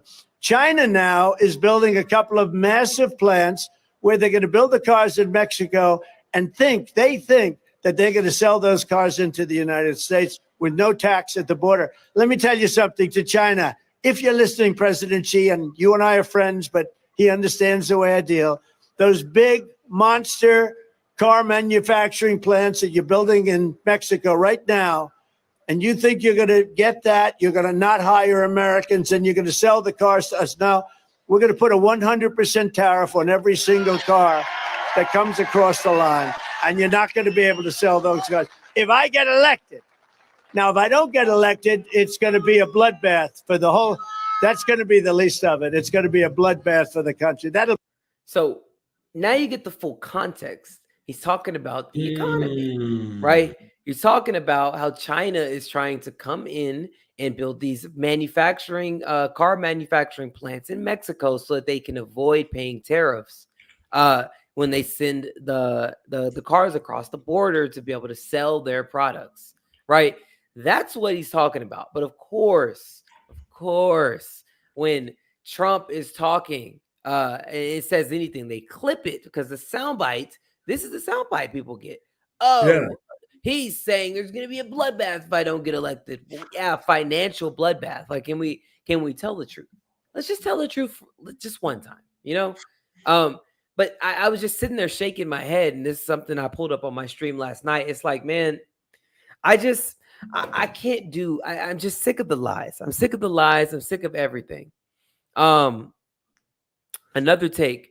I do want to ask you this. Ask you this because I actually never seen that whole clip, but I do remember. Now that you mentioned, I remember Biden bringing this up about violence and different things and saying, why would you elect? I do remember that. It's, man, I wish I would have took the notes. He does bring that up and say, you're going to elect somebody who's going to bring violence and different. I do remember that. But I at least want to bring up, because we talk about money on here. I want to bring this up with the China-Mexico thing. Why would they, and I know that this is a political thing, but I guess for me, that at least makes some type of sense to say you're going to build these factories and try to import more of your vehicles over here when we have American-made vehicles, which why would we impact? Like, cars are kind of a big deal. Like, right. The automobile, and like, there's in America, there's technically, which I see the crazy stat, which I don't know how many people know this, but when you look at cars actually in America right now, there's actually essentially 1-to-1 in cars in America to humans. Just crazy. Did not know that. So when you think about, and the reason why I learned about it was when Elon Musk was talking about his robot. What's that robot he's trying to build? Morpheus, or I don't know, Optimus? I think it is Morpheus. Yeah, something like that. But he was saying, he was like, hey, we're trying to be like the car. We want our robot to be like the car, to where there's just like how the cars, there's 1-to-1, or possibly even a 2-to-3, where there's 3-to-1 AI robots to humans, very similar to the car world, like in America, but more, it would be even bigger to the world. Either way, I'm bringing that up because that is a very interesting. That to me is a very interesting clip to your point of lies. You clip this clip of a comment that he actually makes sense. Right. Makes a lot of sense. Right. I don't. It's again, it's just lies. That's all.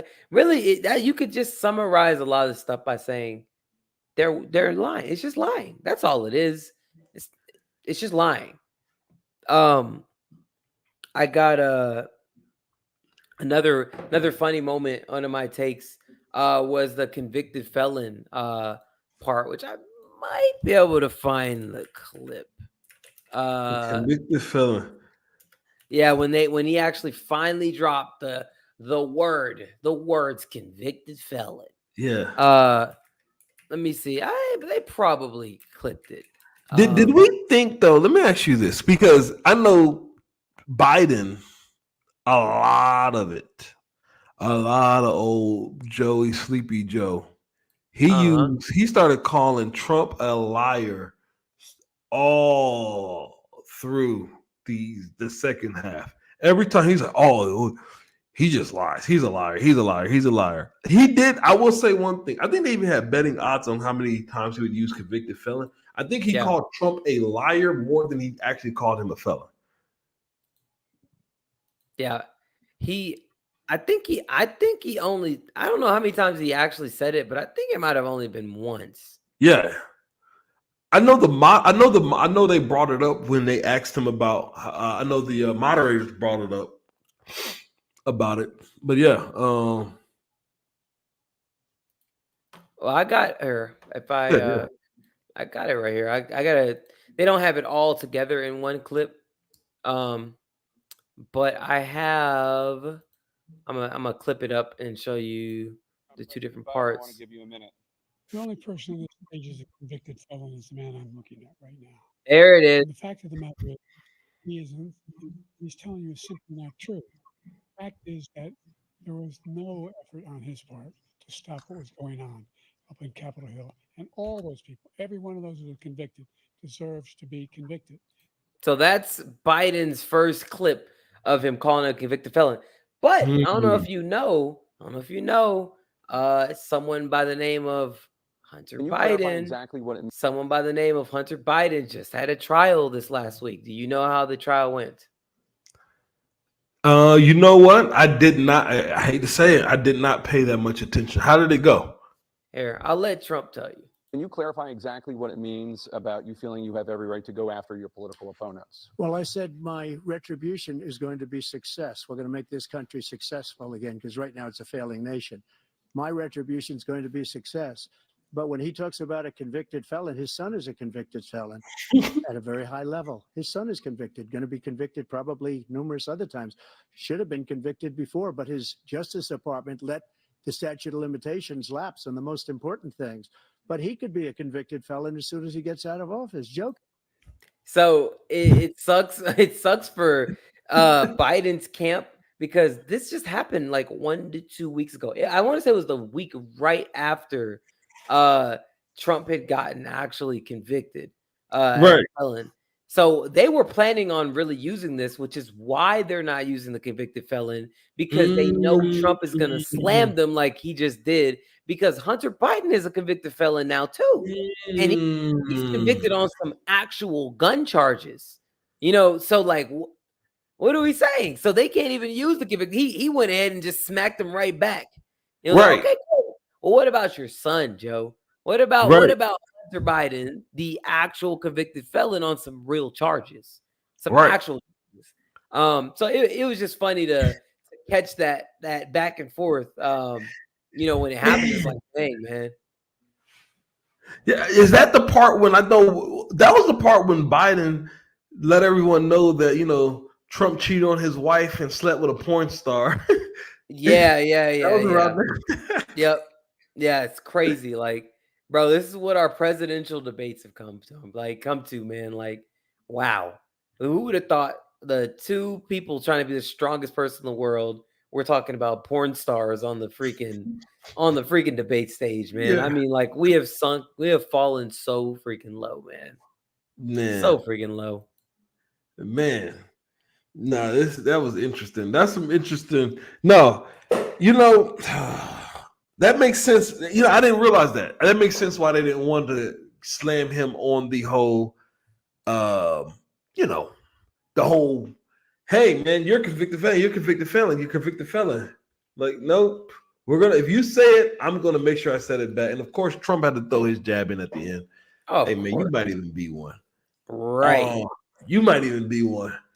I want to bring up, and by the way, if you're watching this live after the fact, man, hit the subscribe, hit the like, share this bad boy out, man. We are giving you what you want to hear. We're giving you what you want to hear on the Joe Cashflow Show with my guests, Rion and Millennials vs. Money. So make sure you hit that like, hit that subscribe.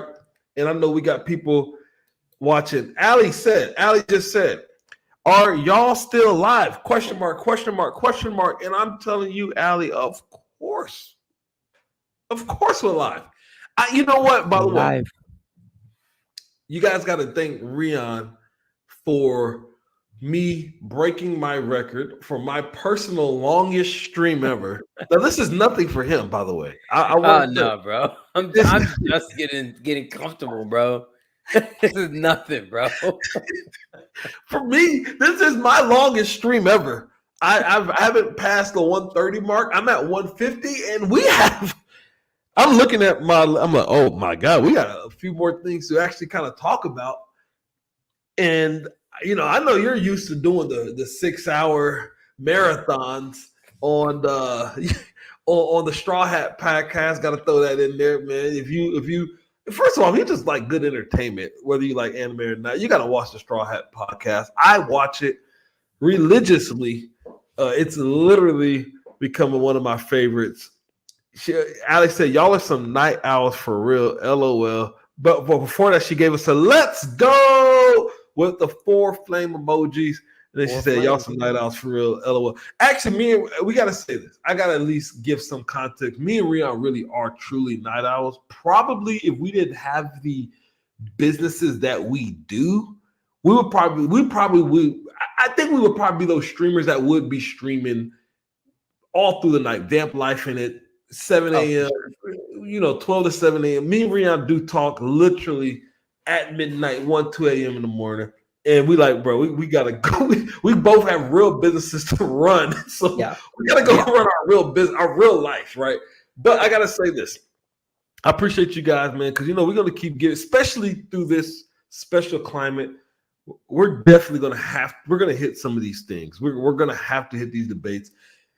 And and there's probably going to be some times, man, we got to hit these breaking news because this election just really got started. And it would be a disservice to not give you guys in my opinion, real bipartisan context. Even when we will lean to certain sides, it's not from a place of I only do this because I'm red or blue or green or yellow. It's because what's right is right, what's wrong is wrong. The truth is the truth. The facts are the facts. And how will this really affect me in real life? Whether I'm black, white, Asian, Hispanic, real life, no BS. How will this affect me? And I feel like there's not enough people, especially that look like us, that talk about it. So we figure, hell, we might as well. We might as well. That is going to bring me up into a topic, one of my hot topics, and yours as well, that I feel like was a highlight of this debate. Okay.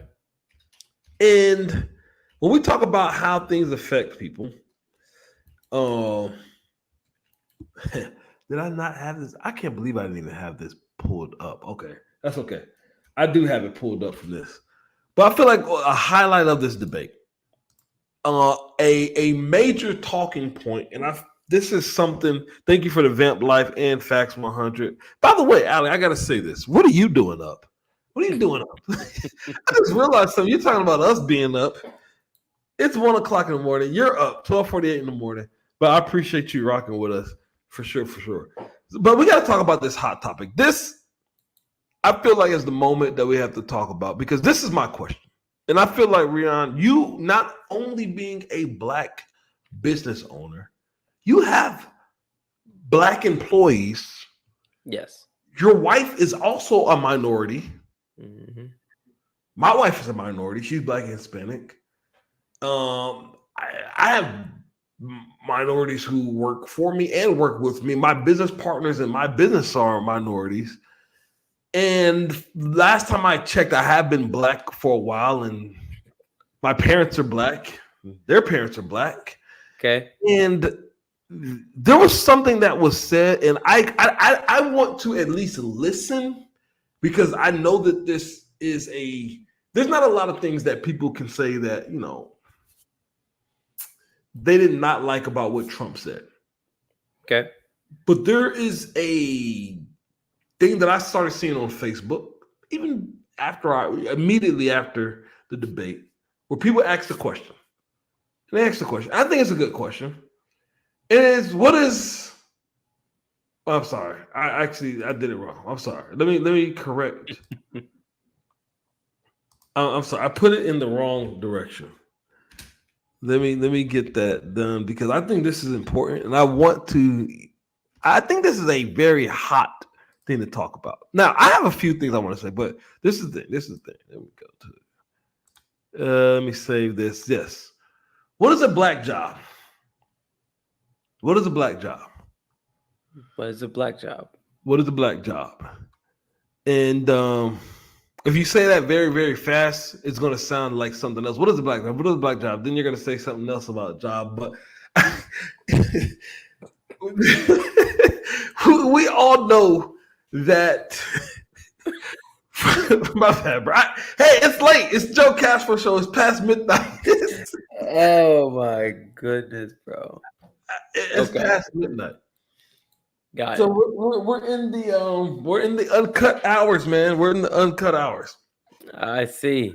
Oh, but this is important because they made sure what's so unique about what CNN did. I thought CNN was hilarious for this. They made sure they went on they went on a break right before this subject. They went on a break. Okay, let's go on a break. And it's like we're gonna come back and we're gonna start off our second half of this debate with blacks. Yes. And this is so funny because I have some real interesting opinions on black people and Trump and Democrats. Okay. And how we should feel about the economy and what America's done for us, good or bad. Okay. And I know that this is a topic that it's interesting, blacks being a minority. It's interesting that this is, I guess, always going to be a part of every debate, but it's very interesting that, this in particular came up. So let me go ahead and play, and let's hear, because I want to, we got to talk about this black job. And by the way, I know people, let's just go ahead and say it. I know people are trying to slam Trump about it, but I think he kind of got set up. And honestly, Biden says some things with the whole thing as well that I'm like, what are we talking about at this point? What is our goal? What is our goal? So let's go ahead and hear this historic moment of the debate where some people that I've seen, at least on my Facebook, this swung the whole election for some people. They was offended. Okay. Yeah. So let me play this. Earn far less than white families. Black President Biden from Georgia.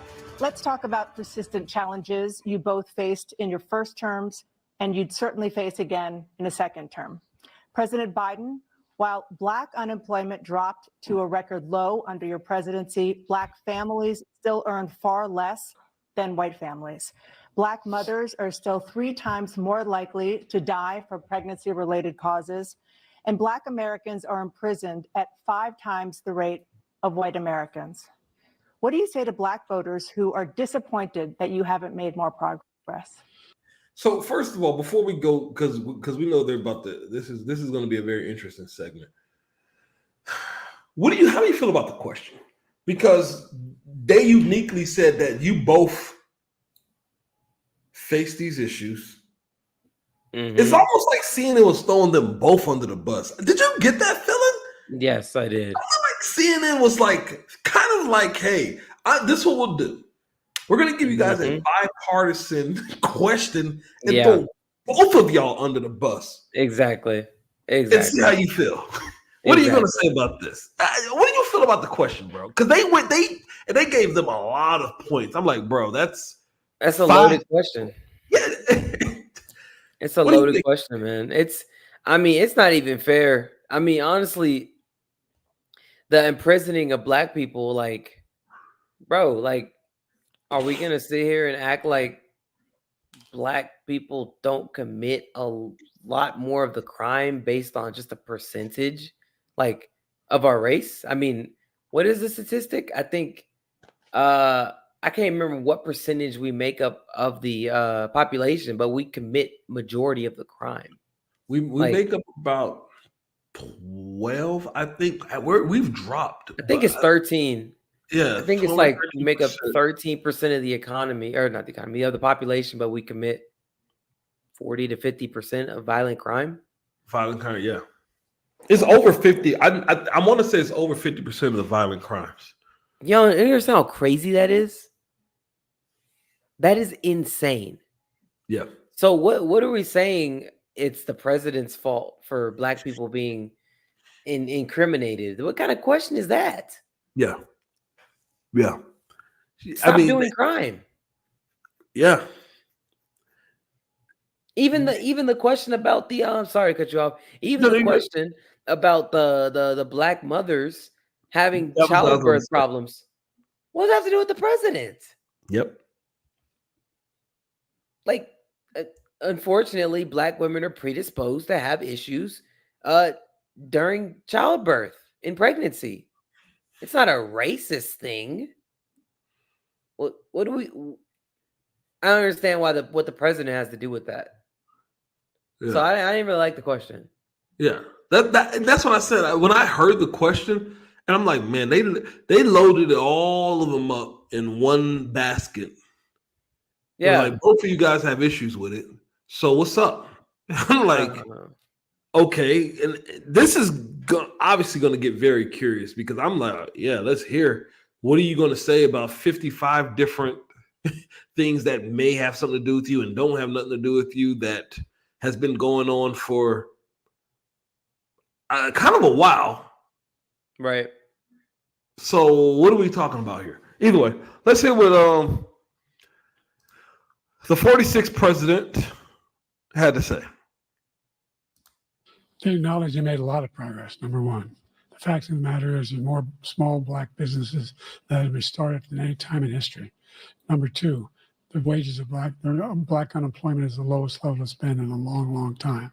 Number three, we're trying to provide housing for black Americans and dealing with the segregation that exists among these corporations that collude to keep people out of their houses. And in addition to that, we find that the impact on the choice that black families have to make relative to childcare is incredibly difficult. When we did the first major piece of legislation in the past, I was able to reduce black childcare costs. I cut them in half. We got to make sure we provide for childcare costs. We got to make sure, because when you provide those childcare protections, you increase economic growth because more people can be in the job market. So there's more to be done, considerably more to be done. But we've done a great deal so far, and I'm not letting up, and they know it. You have 49 seconds left. What do you say to black voters who are disappointed with the progress so far? I say I don't blame them for being disappointed. Inflation is still hurting them badly.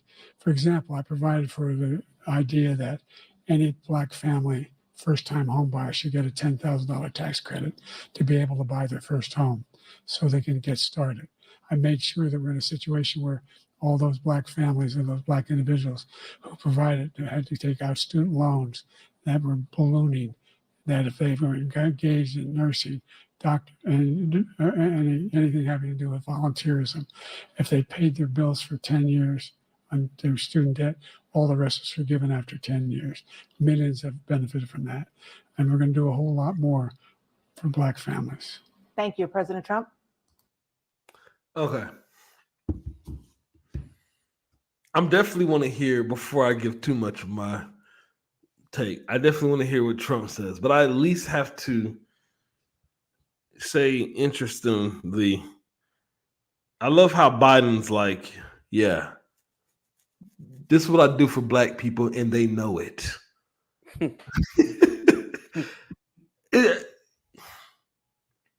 don't know. For me, the arrogance is wild. Yeah. That for me is like, all right, we know it. Okay. We do. And yep. Honestly, it sounded like a big nothing burger. I mean, I'm gonna be honest with you. This was the first time I heard about $10,000 tax credit for black housing. I've never heard of it. Okay, I just wanted to make sure. I actually invest in real estate. I deal with people with finances and money all the time. I literally was the first, and I was like, man, maybe I need to look this up because I did not know that. That was definitely the first time I heard about a $10,000 tax credit for blacks. First time home buyers. I mean, I'm about to look it up right now. I've never heard of that. Yeah. Let's look that up because we need to. I feel like that's kind of a big deal. I mean, now while you're looking that up, he did mention that more black businesses started than ever before. You know a lot of black people. Do I know about? Yeah. Yeah, I do too. We live in Texas, by the way.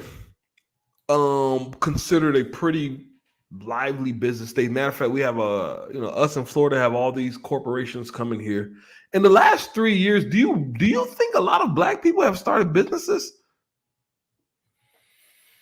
Or what do we define as a business, by the way? Maybe I don't know. Maybe I'm being critical on the word business. I think he is as well. Okay. I don't know that black people specifically have started a lot of businesses. Now maybe they've went and become self-employed, like through like streaming, YouTube, freelancing, but businesses that actually employ people, I don't believe that. Okay. That's why I'm like, maybe it's, I don't know. And I know he's going to mention some other things. And of course, he talked about childcare as well. That's actually not a black issue. That's a kind of an everybody issue. Right. The whole childcare thing. I would like to mention it's not black. Did you find out about that? Yeah, I have it right here. I'm trying to find Biden's one though. I don't know that it actually passed though. Yeah, because I mean, bro, I'm in the money business. The Dash Act. The Dash Act. Man. It has not passed. So he mentioned that he gave black people in particular a $10,000 tax credit for first-time home families. Yeah. Let me. I'm trying to make sure I'm looking. Yeah. I don't actually. Hold on. Let me. Here, I'll pull it up so we could look at it together. Yeah, I feel like I would have learned. My dad's a real estate broker at that, so I feel like that's something that we would have probably talked about. Biden is proposing. Whatever. A separate $10,000 tax credit for homeowners who sell their starter home in order to jump into that could help melt a real estate market in which homeowners who locked in low mortgage rates during the pandemic and are hesitant to move because they blah blah. Okay. Biden's proposals, which must be enacted by Congress, were chaired by advocates, blah, blah, blah. Okay. Proposals. What are Biden's home buying tax credits? Biden is proposing 2 tax credits. Okay. Yeah. I see some says to help offset the cost of buying a home, Biden is proposing following tax credit: a first-time home buyer tax credit of $10,000, a 1-year tax credit up to $10,000. That seems like that's for everybody. Yeah, it has nothing to do with black people. This bill has literally actually nothing to do with black people at all. First-time home buyers who will qualify for the tax credits. First-time home buyers will qualify for an annual tax credit of $5,000 per year for 2 years for a total of $10,000. Yeah, so you don't have to be black.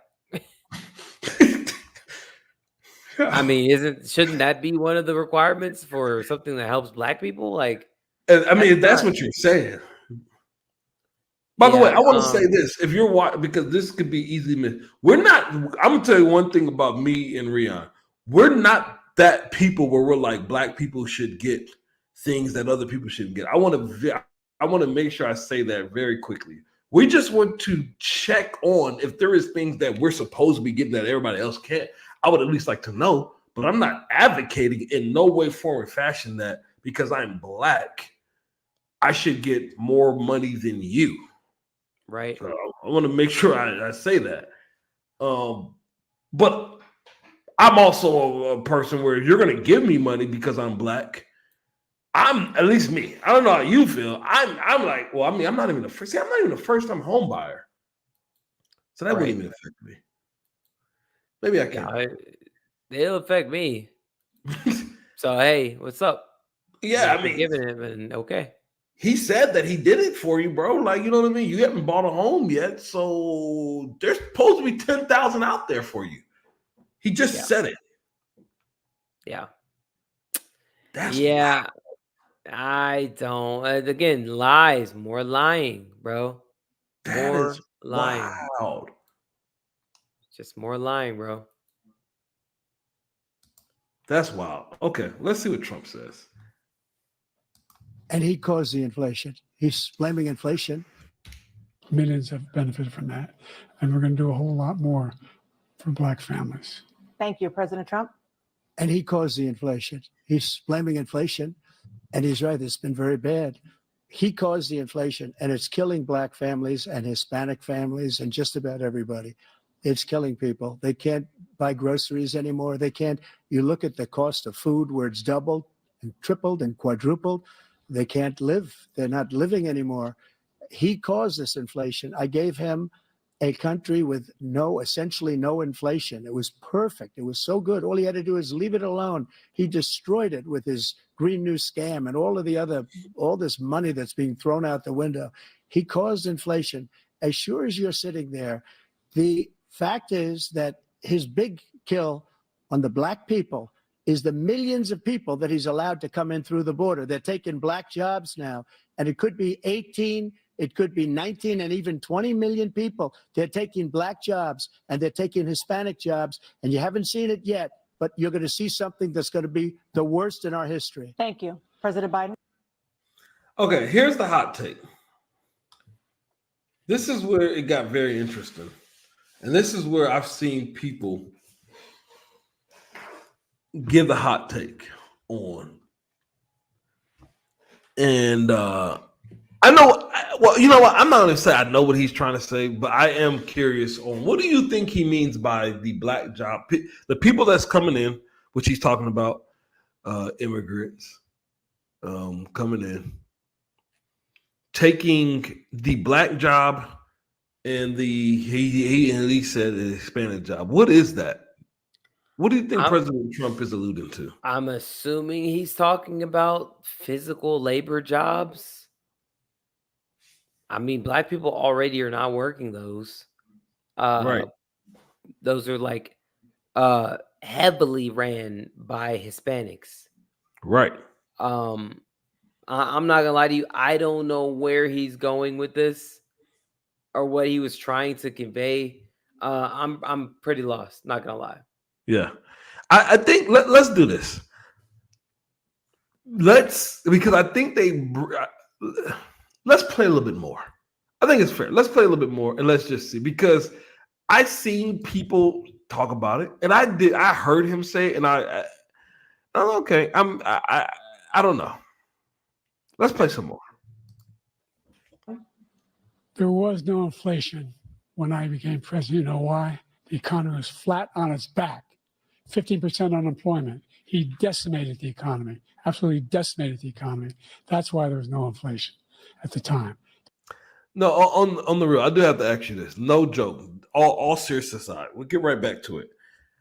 Even though I know COVID happened, maybe I'm tripping, but I really don't remember it being 50% unemployment. I remember it being high, but 50% was.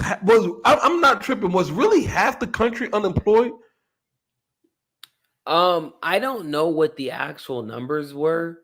50% would be insane to me. I don't think that they were actually unemployed. I don't know what qualifies people to fall into that statistic category, but I'm gonna go on a limb and say I do not think 50% was unemployed. Yeah, unemployment rate.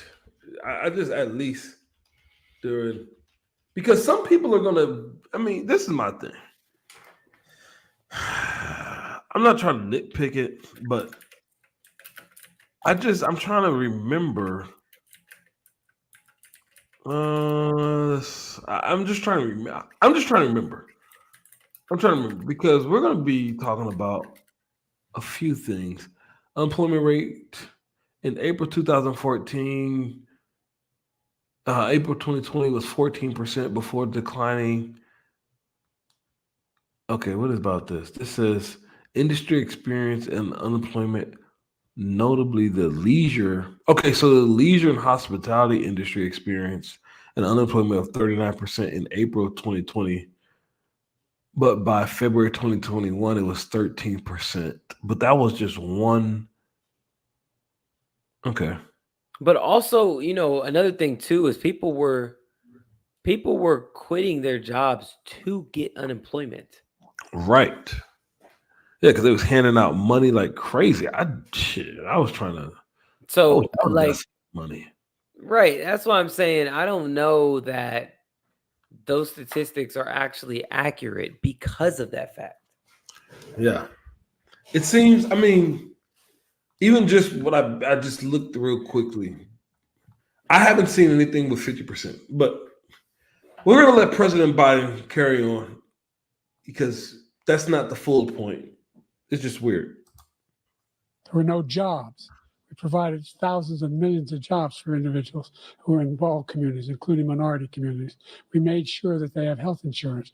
We have covered, if the ACA has increased, I made sure that they're $8,000 per person in a family to get written off for health care. But this guy wants to eliminate that. They tried 50 times. He wants to get rid of the ACA again, and they're going to try again if they win. We find ourselves in a position where the idea that we're not doing any, we put more police on the street than any administration has. He wants to cut the cops. We're providing for equity and making sure people have a shot to make it. There's a lot going on, but in inflation, he caused it by his tremendous malfeasance in the way he handled the pandemic. Thank you. No joke. What was that last? He said he caused this tremendous what? I don't know what that word was that he said. His malfeasance, just Okay, his bad actions, bad decisions.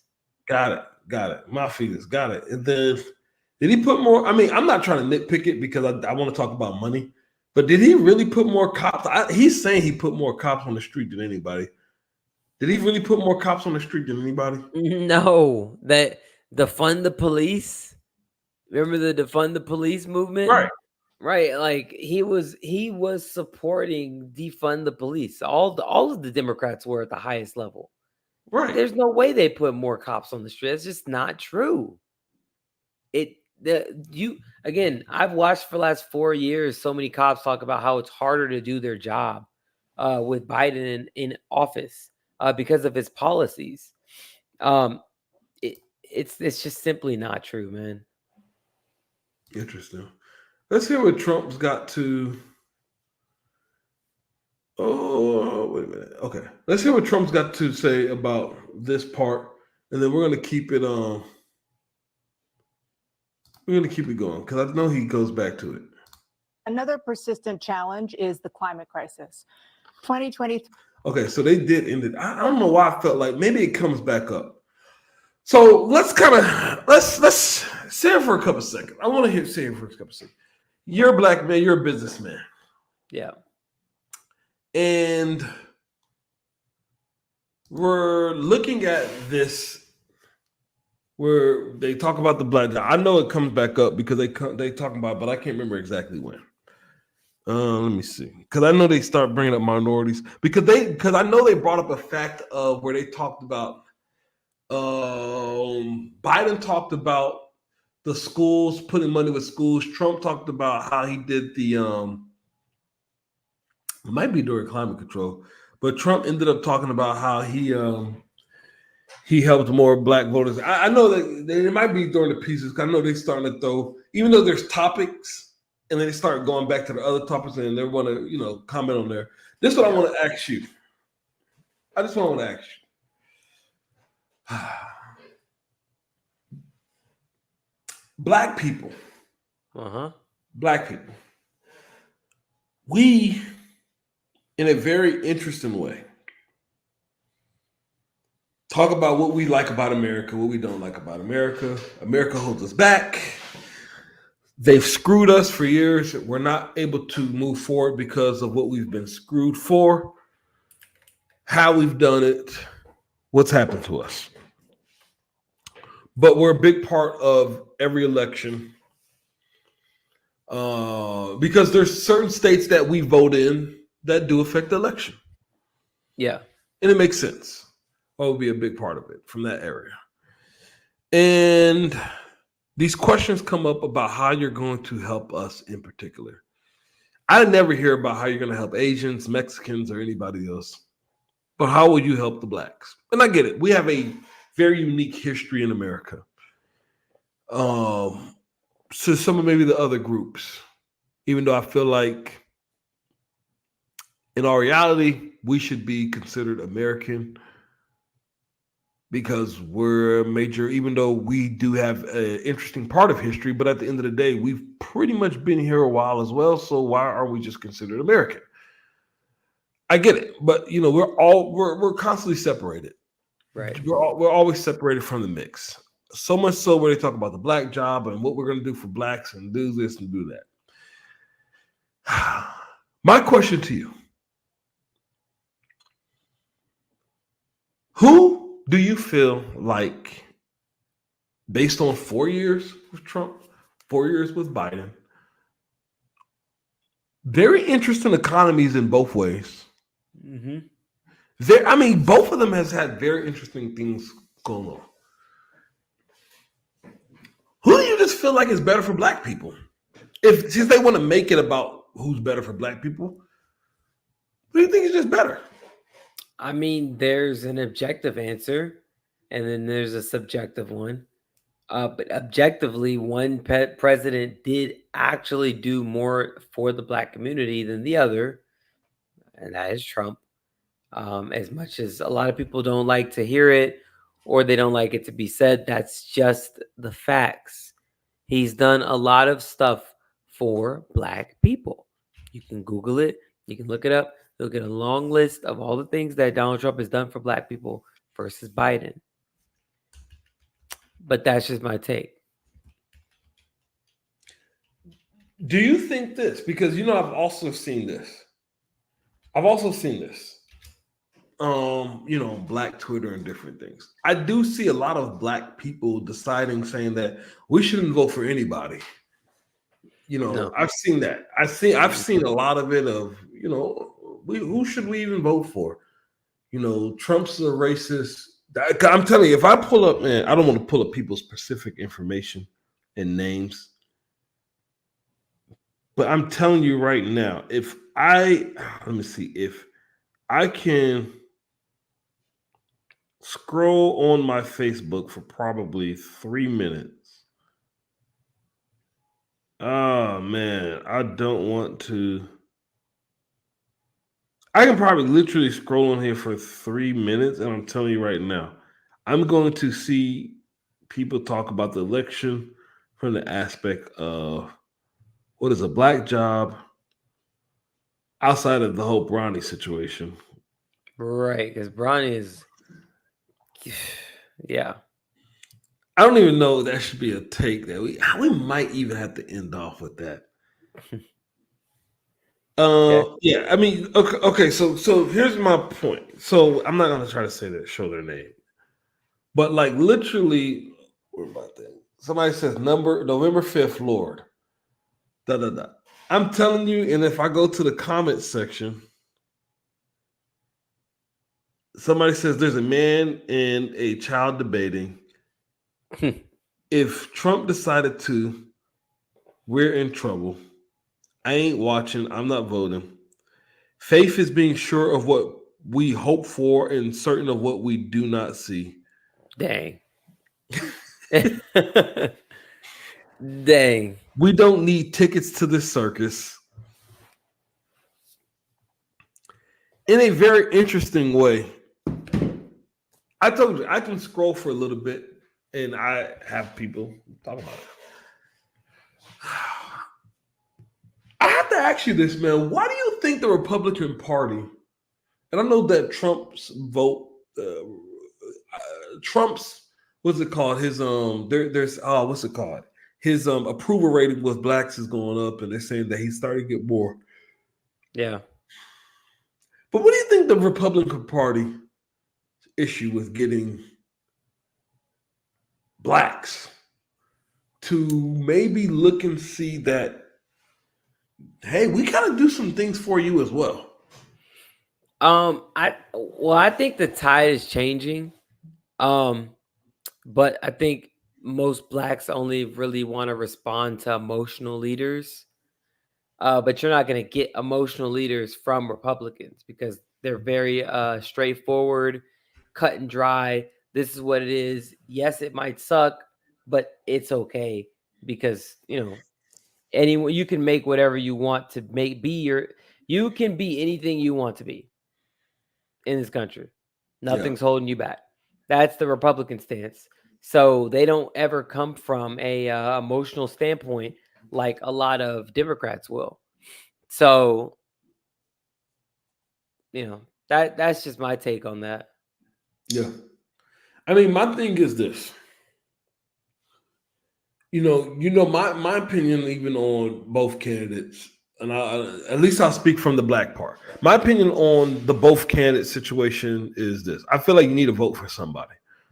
Okay. And I do hear the whole thing of vote for the lesser of two evils. And in some cases, I do feel that way. I personally, I'm like, look, now I'm Joe Cashflow, so of course I'm going to talk about money. I personally feel like who is really going to make your life better? Not who's going to give you more things to keep you where you're at, but who's going to make your life better?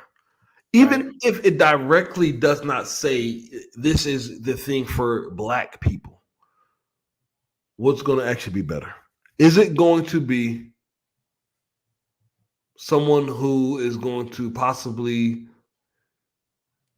be more favorable for things that will really build wealth, like a better economy, like a better business?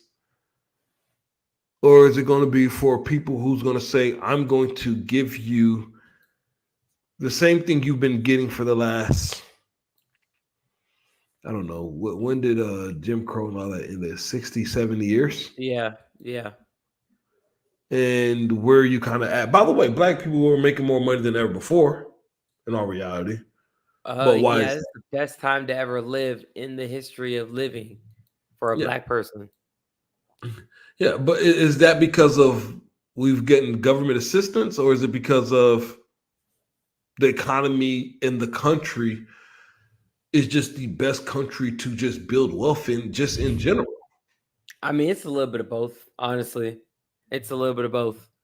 But America is a great country, obviously. But my point mainly came from the tide is changing. Yeah. The tide is changing, bro. Yeah. Hey, man, we're pulling up on, okay, for real, we've passed 2 hours. We've got 2 more minutes till 2:30. This is at a point to where it is Hey, man. 1:30. Now, for me, I got to say, in the streaming world, this is something that I thought I would never, ever do. But you inspired me. You inspired me to go an hour past my longest. So technically, I'm 80% more than what I've ever done. Hey, man. But I gotta say this. I think that this conversation, I've been enjoying this show. There's so much to be had in this conversation that I personally feel that there's no way that we could do it justice by at this moment, at least at this moment, right now on this show, to keep going at this point. At this point. Because there is more. I'm like, man, there's Social Security to talk about. There's actually a lot of things that can be talked about. Yeah. But I think we've given a good enough show to where there's a lot to honestly digest. Yeah. 2.5 hours of essentially talking about this debate from a couple perspectives. Me and you actually having a few different opinions on some things, maybe seeing it in different ways that would at least help some people have some perspective. And I think that at this point, I think that the show, even though we could probably talk 2 to 3 more hours, I think that this is a good point. This is a good point to really maybe table the show for another episode. Yeah, bro. You could, just invite me back, man. We could do like a part 2 or something. Yeah, I think a part 2 would be needed. Let's at least end with this. Man, closing thoughts. Joe Cashflow live show. By the way, we appreciate everybody who's been on here, man. We've been having a nice little steady different people. Yes, and then also, we have done our longest show ever. This is the most important topic that I feel like can even be talked about because believe it or not, this does affect your money. Yes. Who becomes the president affects your cash flow. And I can't talk about business and money and opportunities without talking about what's going on with this presidential debate. And by the way, I'm not saying this is going to be a political channel, but let me tell you, if it affects your money, if it affects your cash flow, we're going to have to talk about this as much as possible because we want you to be informed. So I want to definitely say thank you to my guests for coming on, man. Yeah, for sure, man. For sure. This is a fun show. Make sure you're following Millennials vs. Money. Also, make sure you follow the Straw Hat Podcast, #1 fastest growing anime channel coming up. Follow Rion on his other social medias. And bro, last thing before we end off, what's your feeling? How do you wait? You know what? We gotta at least say this. Quick take: winner, loser. Where do we go from here? Is Biden going to be going and still being the president? Winner, loser, what you got? I think America lost, man. America lost. I don't think there was a winner. America lost as a whole. These are the 2 candidates that we have, and no one wants either one. Or at least the general population doesn't want either one. Yeah. And then the people are so the people that do want them are so stuck against the wall to that side that it doesn't even matter. It doesn't even matter. You can't even sway those people anyway. Yeah, the extremists on either side. Exactly. I don't think anyone won, man. Yeah. Honestly. Yeah. You know, this is something that I got to at least, I'm going to agree with you. That's why I said, well, I actually technically don't agree with you. I feel like CNN won. I actually feel like CNN won. I don't think, I'm very curious. I'm going to look at some reaction videos. I'm very curious of how many people are going to literally try to trash CNN. You know, there's people that just hate CNN. And I'm like, even if you hate CNN, I really don't think CNN did a bad job. I personally don't think they did a bad job at all. They didn't. They didn't. Yeah. And for the most part, I thought that they was pretty fair. I really do. Now, yeah, my thing is, I think I kind of agree with you. Like I said, it was a good debate. But if you're going to, which I see it, if you're going to, I think you're very naive if you're going to judge the entire who you're about to vote for from this debate. And I also feel like if you decide that you will not vote, that would be also a crime in itself. You should vote. Who you should vote for, I agree. But if Joe Cashflow is saying who I would vote for, I'm going to, of course, vote for whoever on the Joe Cashflow show puts more money in my pocket. That's just the truth. And I don't know who it's going to be exactly, but I'm going to tell you, if it's about giving me more cash flow, because more cash flow is going to give me more freedom to make more choices, to do what I want to do, how I want to do it, whether whoever's president. Right. And so I'm going to personally vote for, because that's what I believe in. Even on the dollar bill, on the $100 bill, on our currency, it says, "In God we trust." And you know what? I trust in God, and I trust in my cash flow and my money and my ability to make money. And that's what I'm going to vote for. With that being said, man, I appreciate you, man. I appreciate you guys getting on, man. This was a very special edition of the Joe Cashflow Show live Friday nights. And we're going to keep doing more of these. Look out for additional surprise episodes where you're probably going to see me and my man Rion Hunt jump on. We got to be like, bro, something just happened. We got to jump on live and talk about this crap in some way, form, or fashion. Don't be surprised. But Joe Cashflow Show every Friday at 10 o'clock. We are going to be streaming live on Instagram, on YouTube, on Twitch. Man, and we're just getting started. This is about to be a rocking crazy year, man. We're going to help you get your cash flow up and get your money going. And of course, you're going to be entertained. So with that being said, man, I am Audi 5000. Like, subscribe, hit the follow, show us some love. We're going to see you guys later. Go get that money. Peace. Bye-bye. Peace.